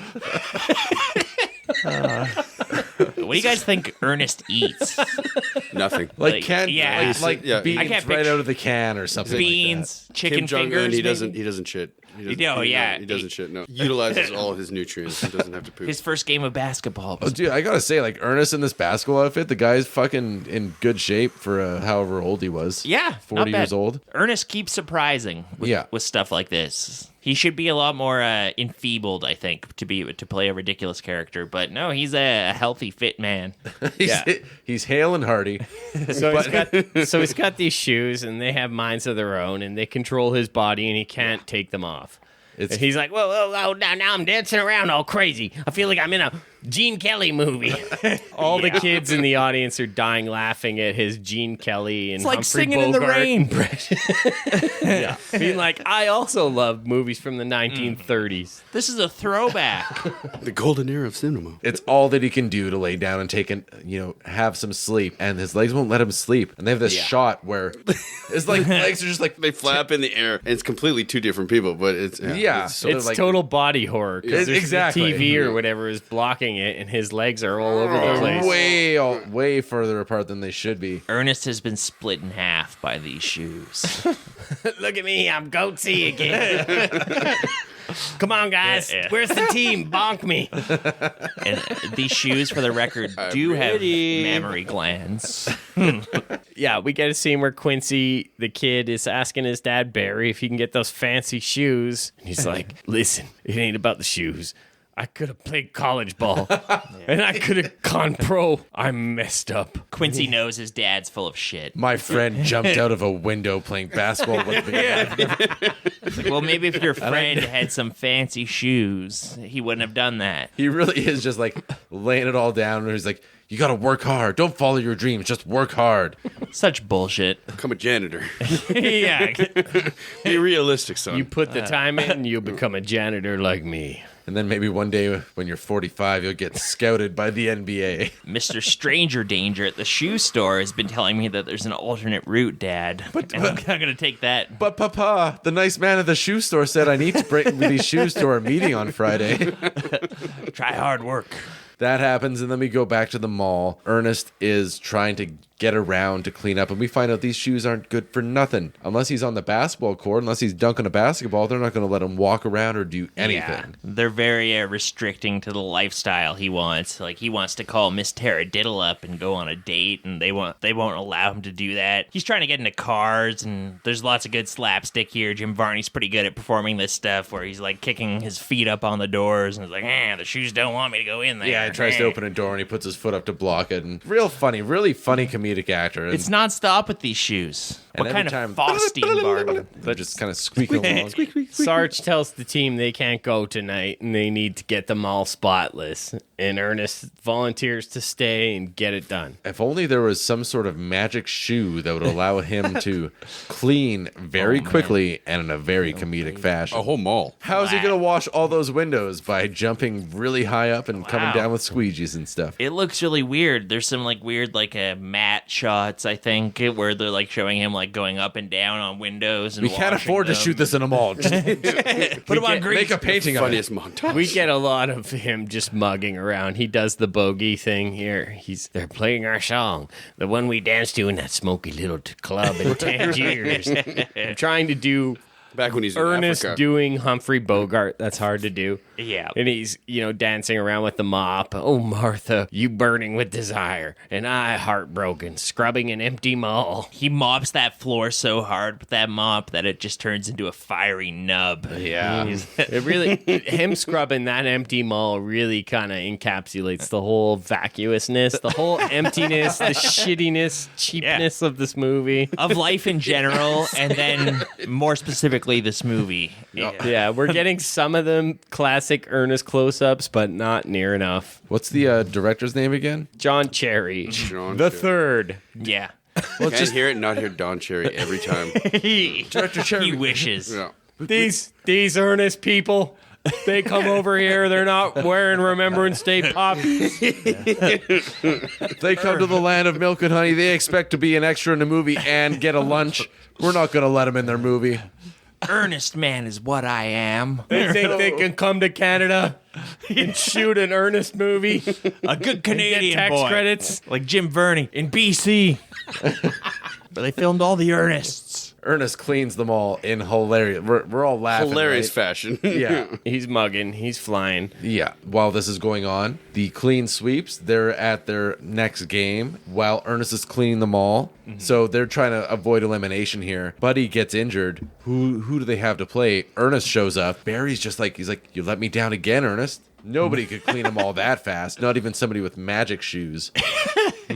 You need super magic shoes to clean them all fast like that. But since you're here, you may as well play. Otherwise, we just lose right now. So Yeah. he chooses the slow death. Dr. Love announces him in. Next, we have Ernest P. Worrell, 5'9" and 143 pounds, and he's managed no points and no steals, but one technical foul. Everybody's at this big game. Miss Taradiddle's in the crowd. Creepy pedophile guy's there. He's sitting like right behind Quincy, the young boy, and mincing. Quincy's watching. Quincy is Barry's kid, so he's Quincy's cheering. mincing. Well, Quincy's mincemeat pies. There's all kinds of stuff. There's subtext. Quincy's Barry's kid, so he's cheering. He's cheering for Barry at this point. Yeah. Nobody's For a cheering for minute. Ernest. Yeah. Every person in the cast is in the scene. Yeah. All 7 of them.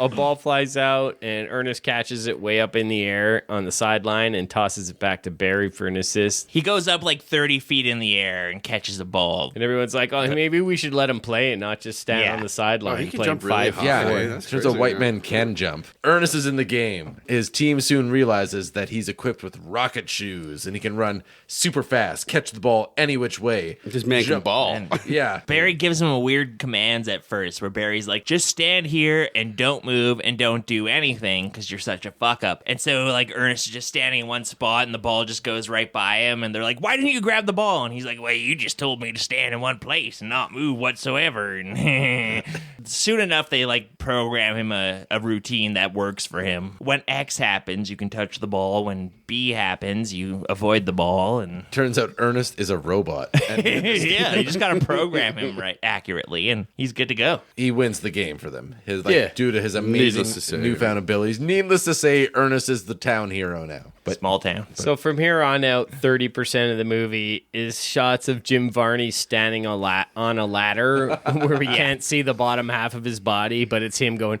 hang time. Yeah. That's what Doing stuff like that and just saying, dunk time. Man. And then just dropping a basketball through a hoop. Yeah.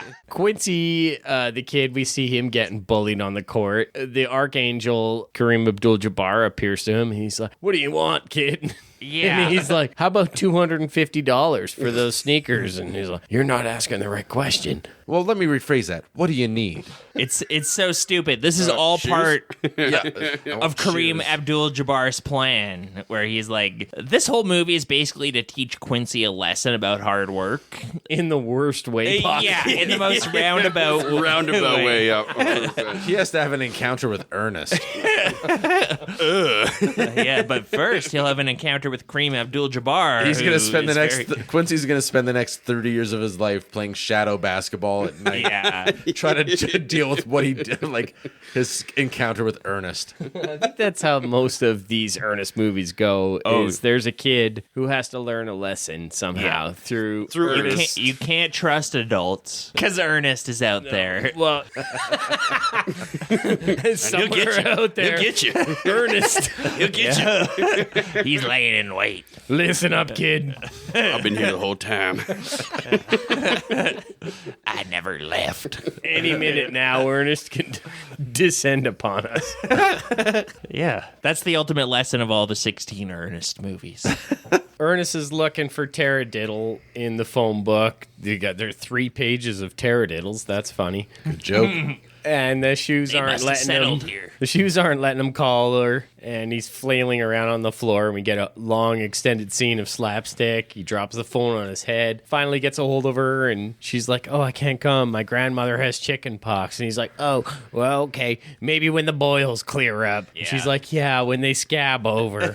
That's what bonds Very these two sweet. together so much is they're both gross. They're both sweating Yeah. and snotting and scabbing. Disgusting human They really are a match made in heaven. But we see that Moloch, the fucking creep from the mall, is like standing there, and he's like, "I have lots of money. How about I'm pulling your strings." You like money, do you? You like Emil lottery Mo- tickets, This do is Emil you? Moloch, dude. That's definitely the devil's name. Demon Yeah. name. And this is where we find out that, like, I guess Irma's whole thing all along was money, because he's like, let me see your heart's desire, and Yeah. it's just like, it sounds like cash registers going cha-ching and stuff when he listens to her heart. That's right. Yeah, that's her whole thing. She's a succubus. I guess so. From here on out, she never has like a turn back to the light where she's like, actually, I was happy working in the mall kiosk. I was a cheerful geek. Ernest, you get all the money, and me. It's actually bizarre. I think this movie low-key just hates women. I think It's- John now that you Terry said it. maybe had a bad divorce, and this is his movie Is about there it. any other women besides Miss Taradiddle?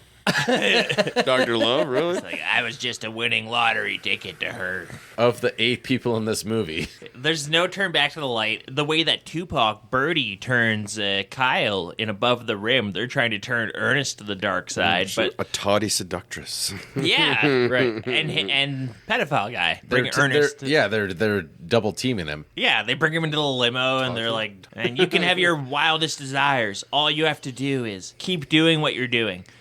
Keep playing basketball this really good with your scene- magic So we shoes. jumped ahead a little bit, because so before that all happens, they go to the big banquet where Ernest, like they have won, they've secured their way into playing against the the Charlotte Hornets. Hornets. Yeah, and so they're having the big banquet, and Ernest shows up in his little vest and ball cap, and everybody's dressed all nice. TJ proposes a toast. Ernest is just the toast of the town. Everybody loves him. Quincy, the kid, he already has told his dad. He's like, "They're not looking at you, Dad. They're looking at Ernest." Yeah. The NBA I want to be like scouts- Ernest when I grow up. Yeah, he's like, Fuck you, Dad. "You're a fucking loser, Dad." Well, basically. Barry's like, yeah, like, this is it, man. This is my chance. The pros will finally get a chance to see what I can do. Like, Can you think of a more humiliating insult than your child liking Ernest more than you? good God.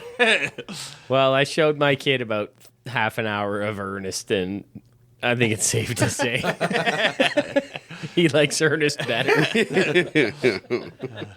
Dad, Ernest is funny. I thought I was pretty funny.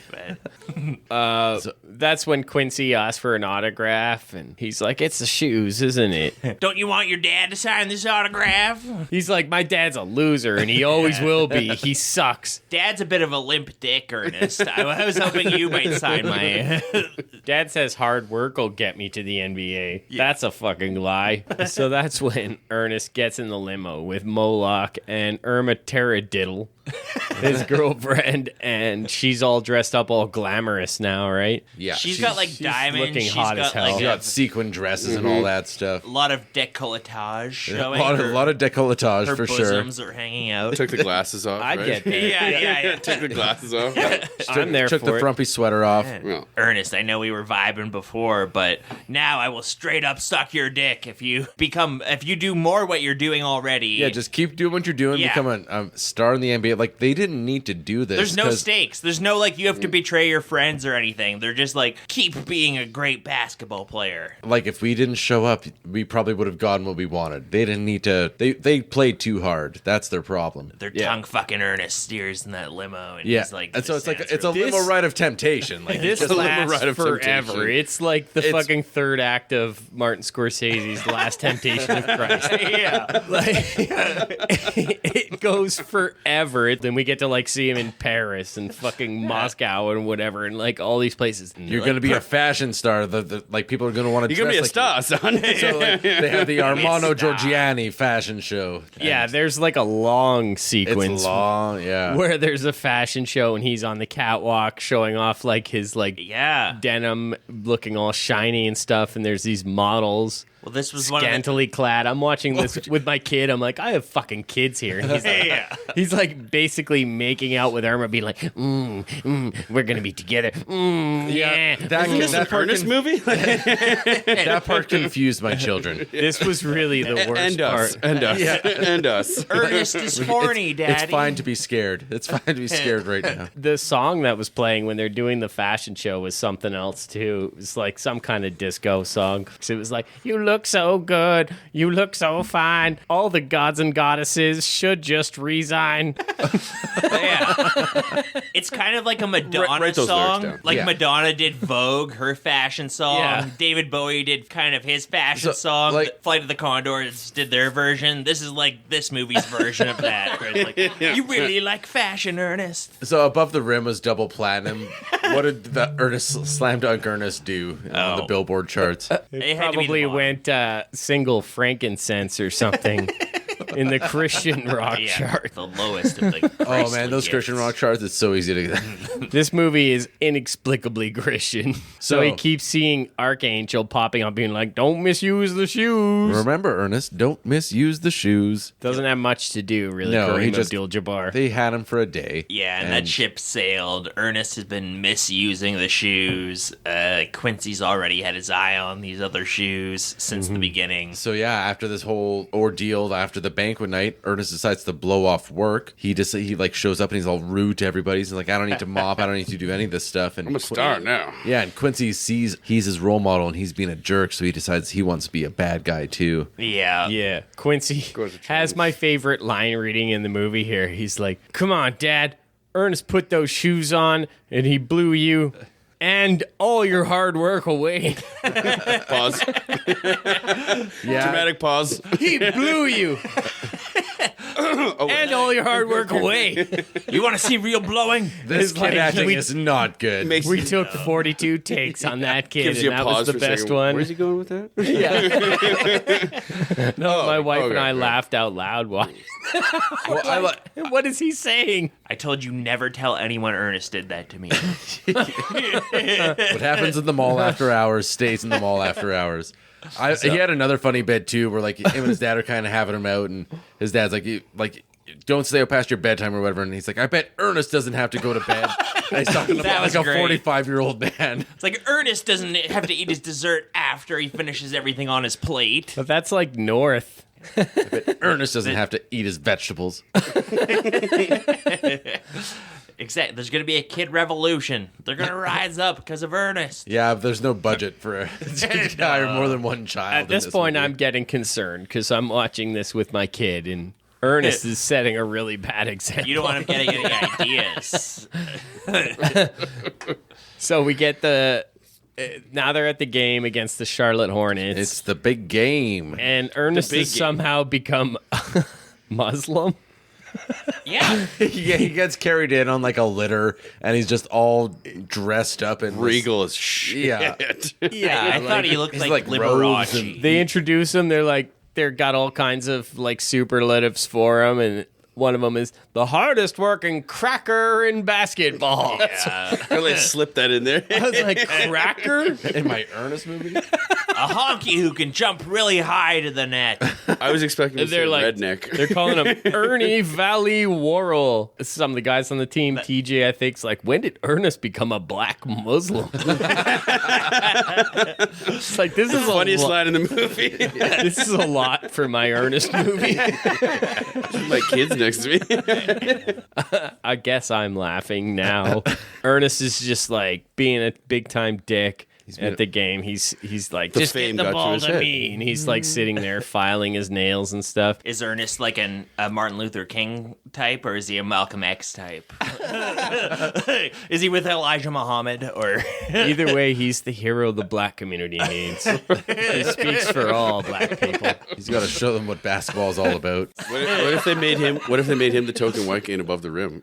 There you go, missed opportunity. getting fouled? Just getting elbowed Missed by Wood opportunity, Harris yeah. left and right. No lines or anything, just him. Oh, shoot. These guys don't mess around. Hey, Birdie, can I be in your gang? Can I sell drugs with you, Birdie? Birdie just Wow, that pushes girl has a big butt. Why don't you talk to her, Ernest? I heard he embarrassed Boogaloo. We don't have room for you, Ernest. Sorry, this is the No Clowns Club. We already have Ernest. You know what I mean? Oh man, Clash of the Titans. Marlon Wayans against Jim Varney, and who's the better clown? Wayne's is funnier. Overall, yeah, I guess Barney's a bit one note. Yeah. Ernest is doing this bit where he's sitting on the sideline and he's like, is the ball in the air yet? And he's got like a hot towel on his eyes. And they're like, okay, it is now. And he like jumps up in the air and like Barry's shooting a 3-pointer, speeds off like Bugs Bunny, and he slam dunks it in. And he's like, he just turned that 3-pointer into a 2. Yeah, like, Yeah. he's not playing smart at all. But it looked good. I mean, it looked good. does. Yeah. A little gump dump. Yeah, the ping pong racket he breaks out at some point. What Yeah, was he's that just about? starting to go nuts. I don't know how. Did we get a Forrest Gump joke in this fucking movie? What the fuck? I don't know, but the, He like defeated Red China with his ping pong skills. A little gum dum. And there's like these 5'0" fucking losers playing the Charlotte Hornets, like they're the Washington Generals, just getting fucking clowned on by this team. That's Maybe- not the Charlotte Hornets. Yeah, no. This could have been a forced perspective trick. Maybe they were much bigger than they initially appeared. All the clean sweep folks were shot on apple boxes. And Gotta make Ernest look more intimidating. Make him look shorter. Quincy's like, you're the best player in the whole world, Ernest. And he's like, but what about your dad? And he's like, oh, he's nothing. He never will be. my dad's- father's an embarrassment. My dad is We don't talk about fathers. lame. Now I'm laughing. Ernest is done showboating and being a dick. He's kind of had his come to Jesus moment where he's like, I'm setting a bad example for this kid. That's right. He realizes that he doesn't want to lead the Quincy astray, and Yeah. he also realizes he's not part of the team. All he ever wanted was to be part of the team, and he isn't because he's just showboating Yeah. and being a one-man army. Well, it came the whole other way around because initially the entire team hated Ernest because he was so shitty at basketball. And then he got real good and the entire team was like sucking his dick. And then Plus, you're just hanging around him, and all kind of shenanigans are going to happen. Everything's going to break. exactly. Honestly, like Ernest is a high-maintenance hang because Very high maintenance. At any given moment, too. I'd hang At any with him, given man. moment. But then they got jealous because Ernest was so good, and they started hating him again. So it was like he could never find that perfect equilibrium of the clean sweeps not hating I bet if him. he worked hard, he could. Maybe that happened and Ernest goes to Africa. We don't know. I don't know how to unpack that. Am I down with the homies now? I'm going to find my roots. Never never felt quite at home in Detroit. Do they all just segue into each other in some way? Can we just figure that out? Yeah, probably. That's one way to put it. Segue into each other. But in the Ernest Goes to Jail one, there is a notable absence of black people, as I recall. Oh, interesting. Was he in a white collar? It's all white facility? people in jail. In the South, right? Yeah. He's like the Enron guys he's put in prison with. Soft corporate prison. What are you here for? Tax fraud. Tax fraud. We're white collar criminals, Vern. Let's go play tennis. You wanna learn how to make real money. Hey, Vern, we're going to defraud the taxpayers today. Hey, Vern, I got Gordon Gecko over here. Let's go. Hey, Vern, I got a tip on some Some hot stocks. high interest mortgages. We got Bitcoin, Vern. It's actually not a scam, Vern. It's Dogecoin. Elon Musk said it's great. It's going to the moon. I think we just made a new Ernest movie. Luke, you're going to play Ernest, right? Yeah, I think we discussed this already. Except no substitutes. But you know what? In the day of AI, we can just like blend every Jim Varney performance as Ernest and make a new Ernest movie that way, where he's like, just it's all Jim Varney responses. Oh, shit. When that Hey, Vern, happens, I'm we going to kill the ourselves. library. A public library. Ernest goes somewhere cheap. Yeah. That's the Simpsons joke. Hey, Vern, I'm a census taker now. How many children do you have in your house residence? Possibilities are endless. So, yeah, Ernest has his come to Jesus moment, and he realizes that he's going to ditch the shoes. He throws them in the trash, and the shoes pop up and like, what the fuck are you doing? And he's like, I'm Those serious. are good shoes. They are. Man. Throughout this, Quincy did go back to the mall and steal those shoes. Like, Yeah. he snuck back in on his bike at one point.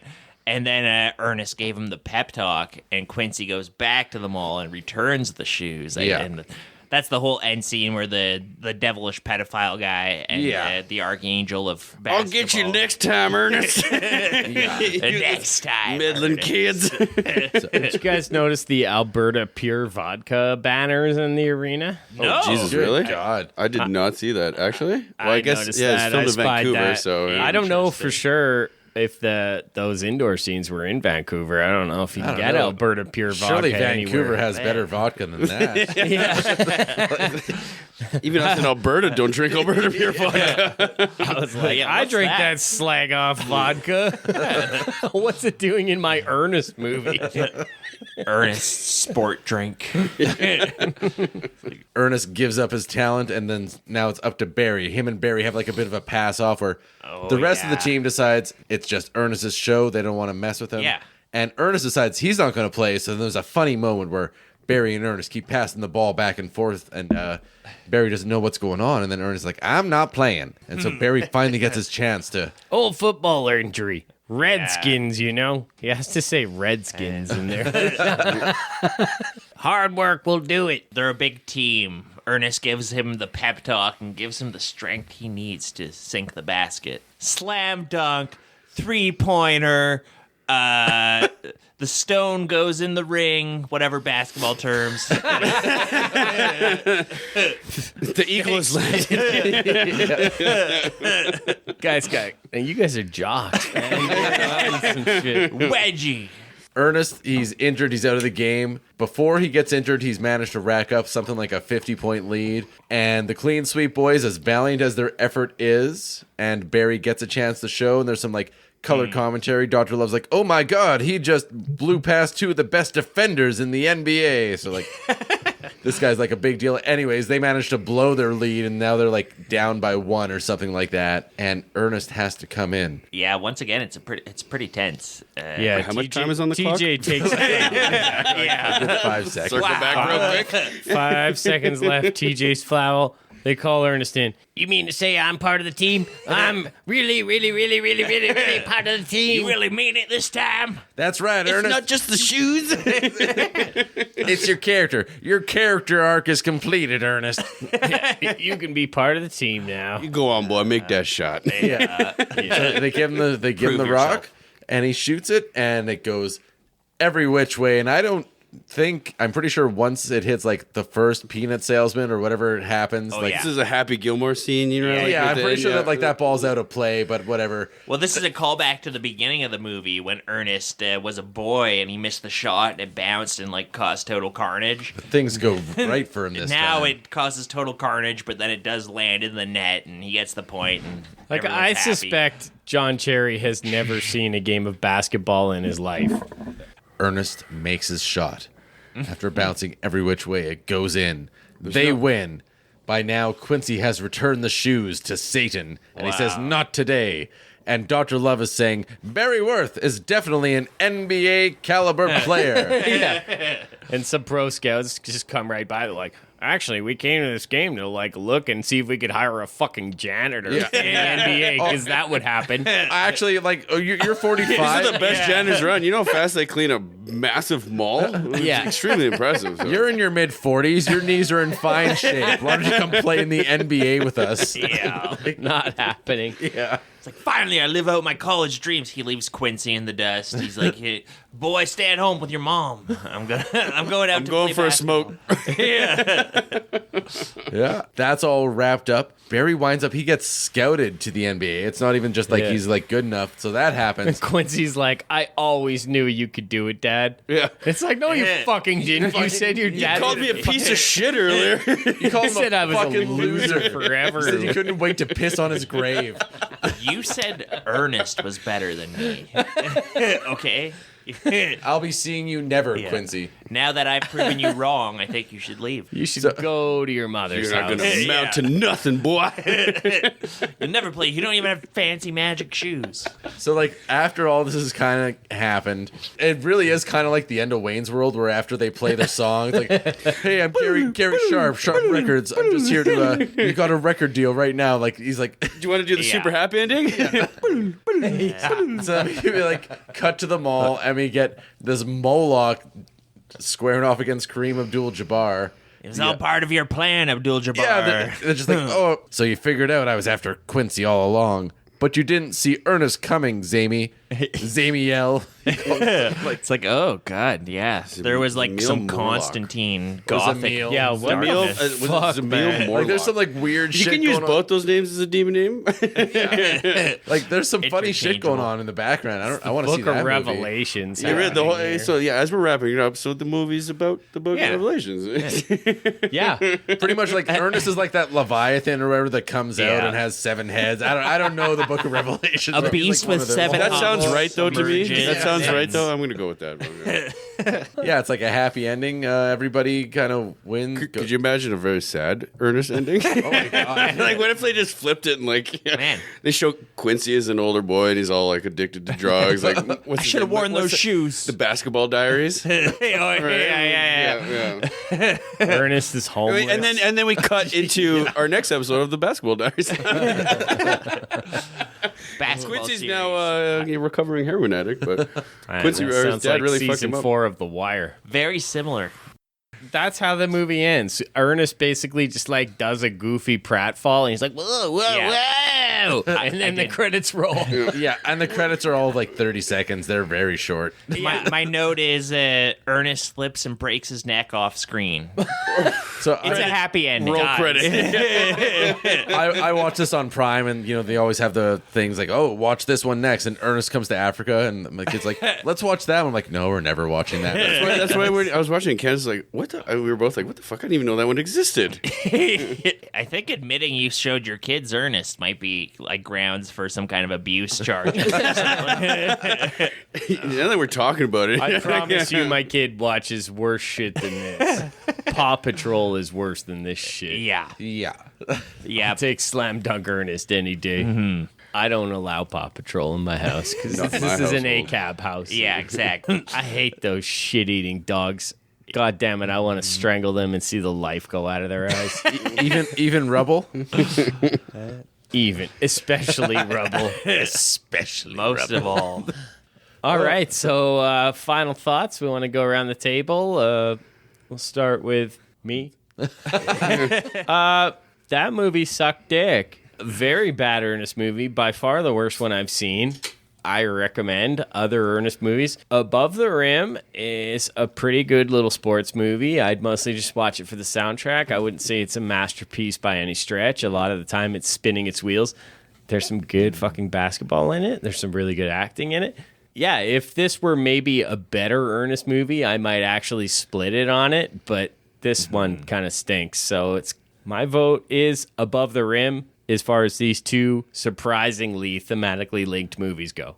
Above the Rim is the pick. Yeah, carry on to that for sure. Yeah, Brandon? Above the Rim, I've seen a few times. And I love that movie. I really do. But I mean, rewatching it again, it's not after not watching it for a few years, and that intro, it just set everything aside for me. You know what I mean? It really, but yeah, I mean, Ernest, again, being a guy that never really was an Ernest guy, I wouldn't recommend it, I guess. But I understand it's a very cherished character, I would say. But He's beloved. he's beloved, yeah, 100%. But yeah, and the soundtrack though, Above the Rim, Jesus Christ.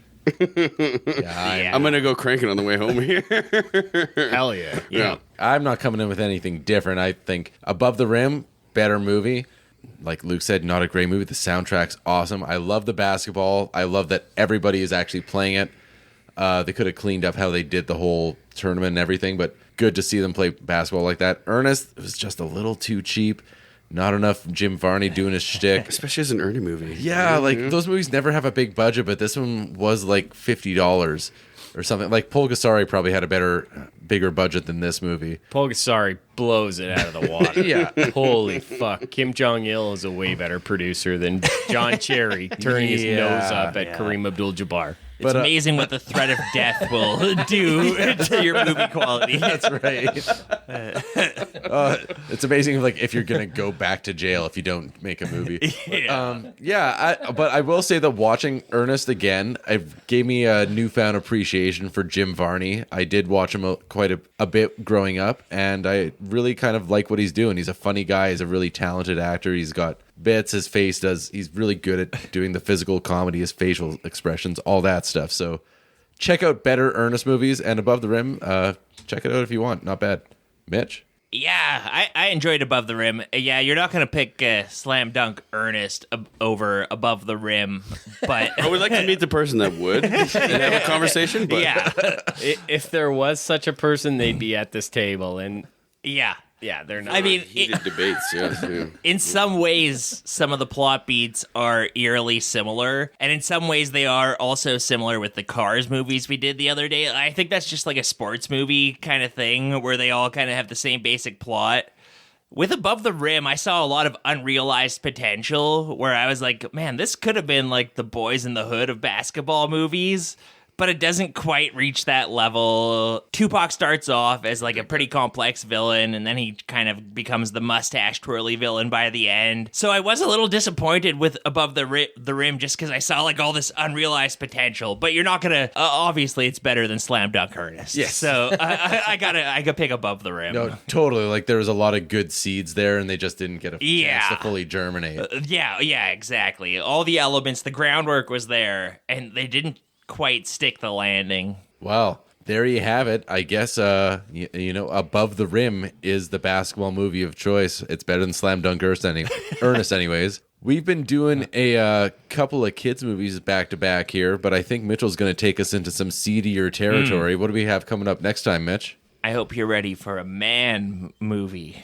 After all these kids movies you've been doing. Something your great grandfather might have enjoyed. Yeah. Wow. Listeners and friends at home, we really worked up a sweat today, dribbling all over the basketball court. I hope you'll get a chance to replenish your electrolytes with some nice cold sport drink. And join us next time for a real ring-a-ding-don't when we pit Dean Martin and Jerry Lewis against Duke Mitchell and Sammy Petrillo in a face-off between crooning comedic duos. Singer against singer, bozo against bozo. Please join us next time when we watch Artists and Models, 1955, and Bela Lugosi meets a Brooklyn gorilla from 1952. And Artists and Models, that's Dean Martin and... Jerry Lewis? Yeah, that's their highest rated pairing. They worked together in 16 movies. Hey, lady! Hey, lady! Man. Somebody had to say it. Sammy Petrillo in Bela Lugosi meets the Brooklyn Gorilla. He's a Jerry Lewis knockoff. That was his whole career. Was he was in like 3 movies being a Jerry Lewis knockoff. Jerry Lewis was always trying to sue him and like cut him down to size and stuff and like stop his career. But I can't wait to see if he's funnier than Jerry Lewis. I'm curious. Yeah. You know what? I haven't even watched much classic Jerry Lewis where he's doing like the high-pitched voices and being weird. I've seen a few. It's not for me. No, I don't think it'll be for me either. I think I'll like Dean Martin, the straight man.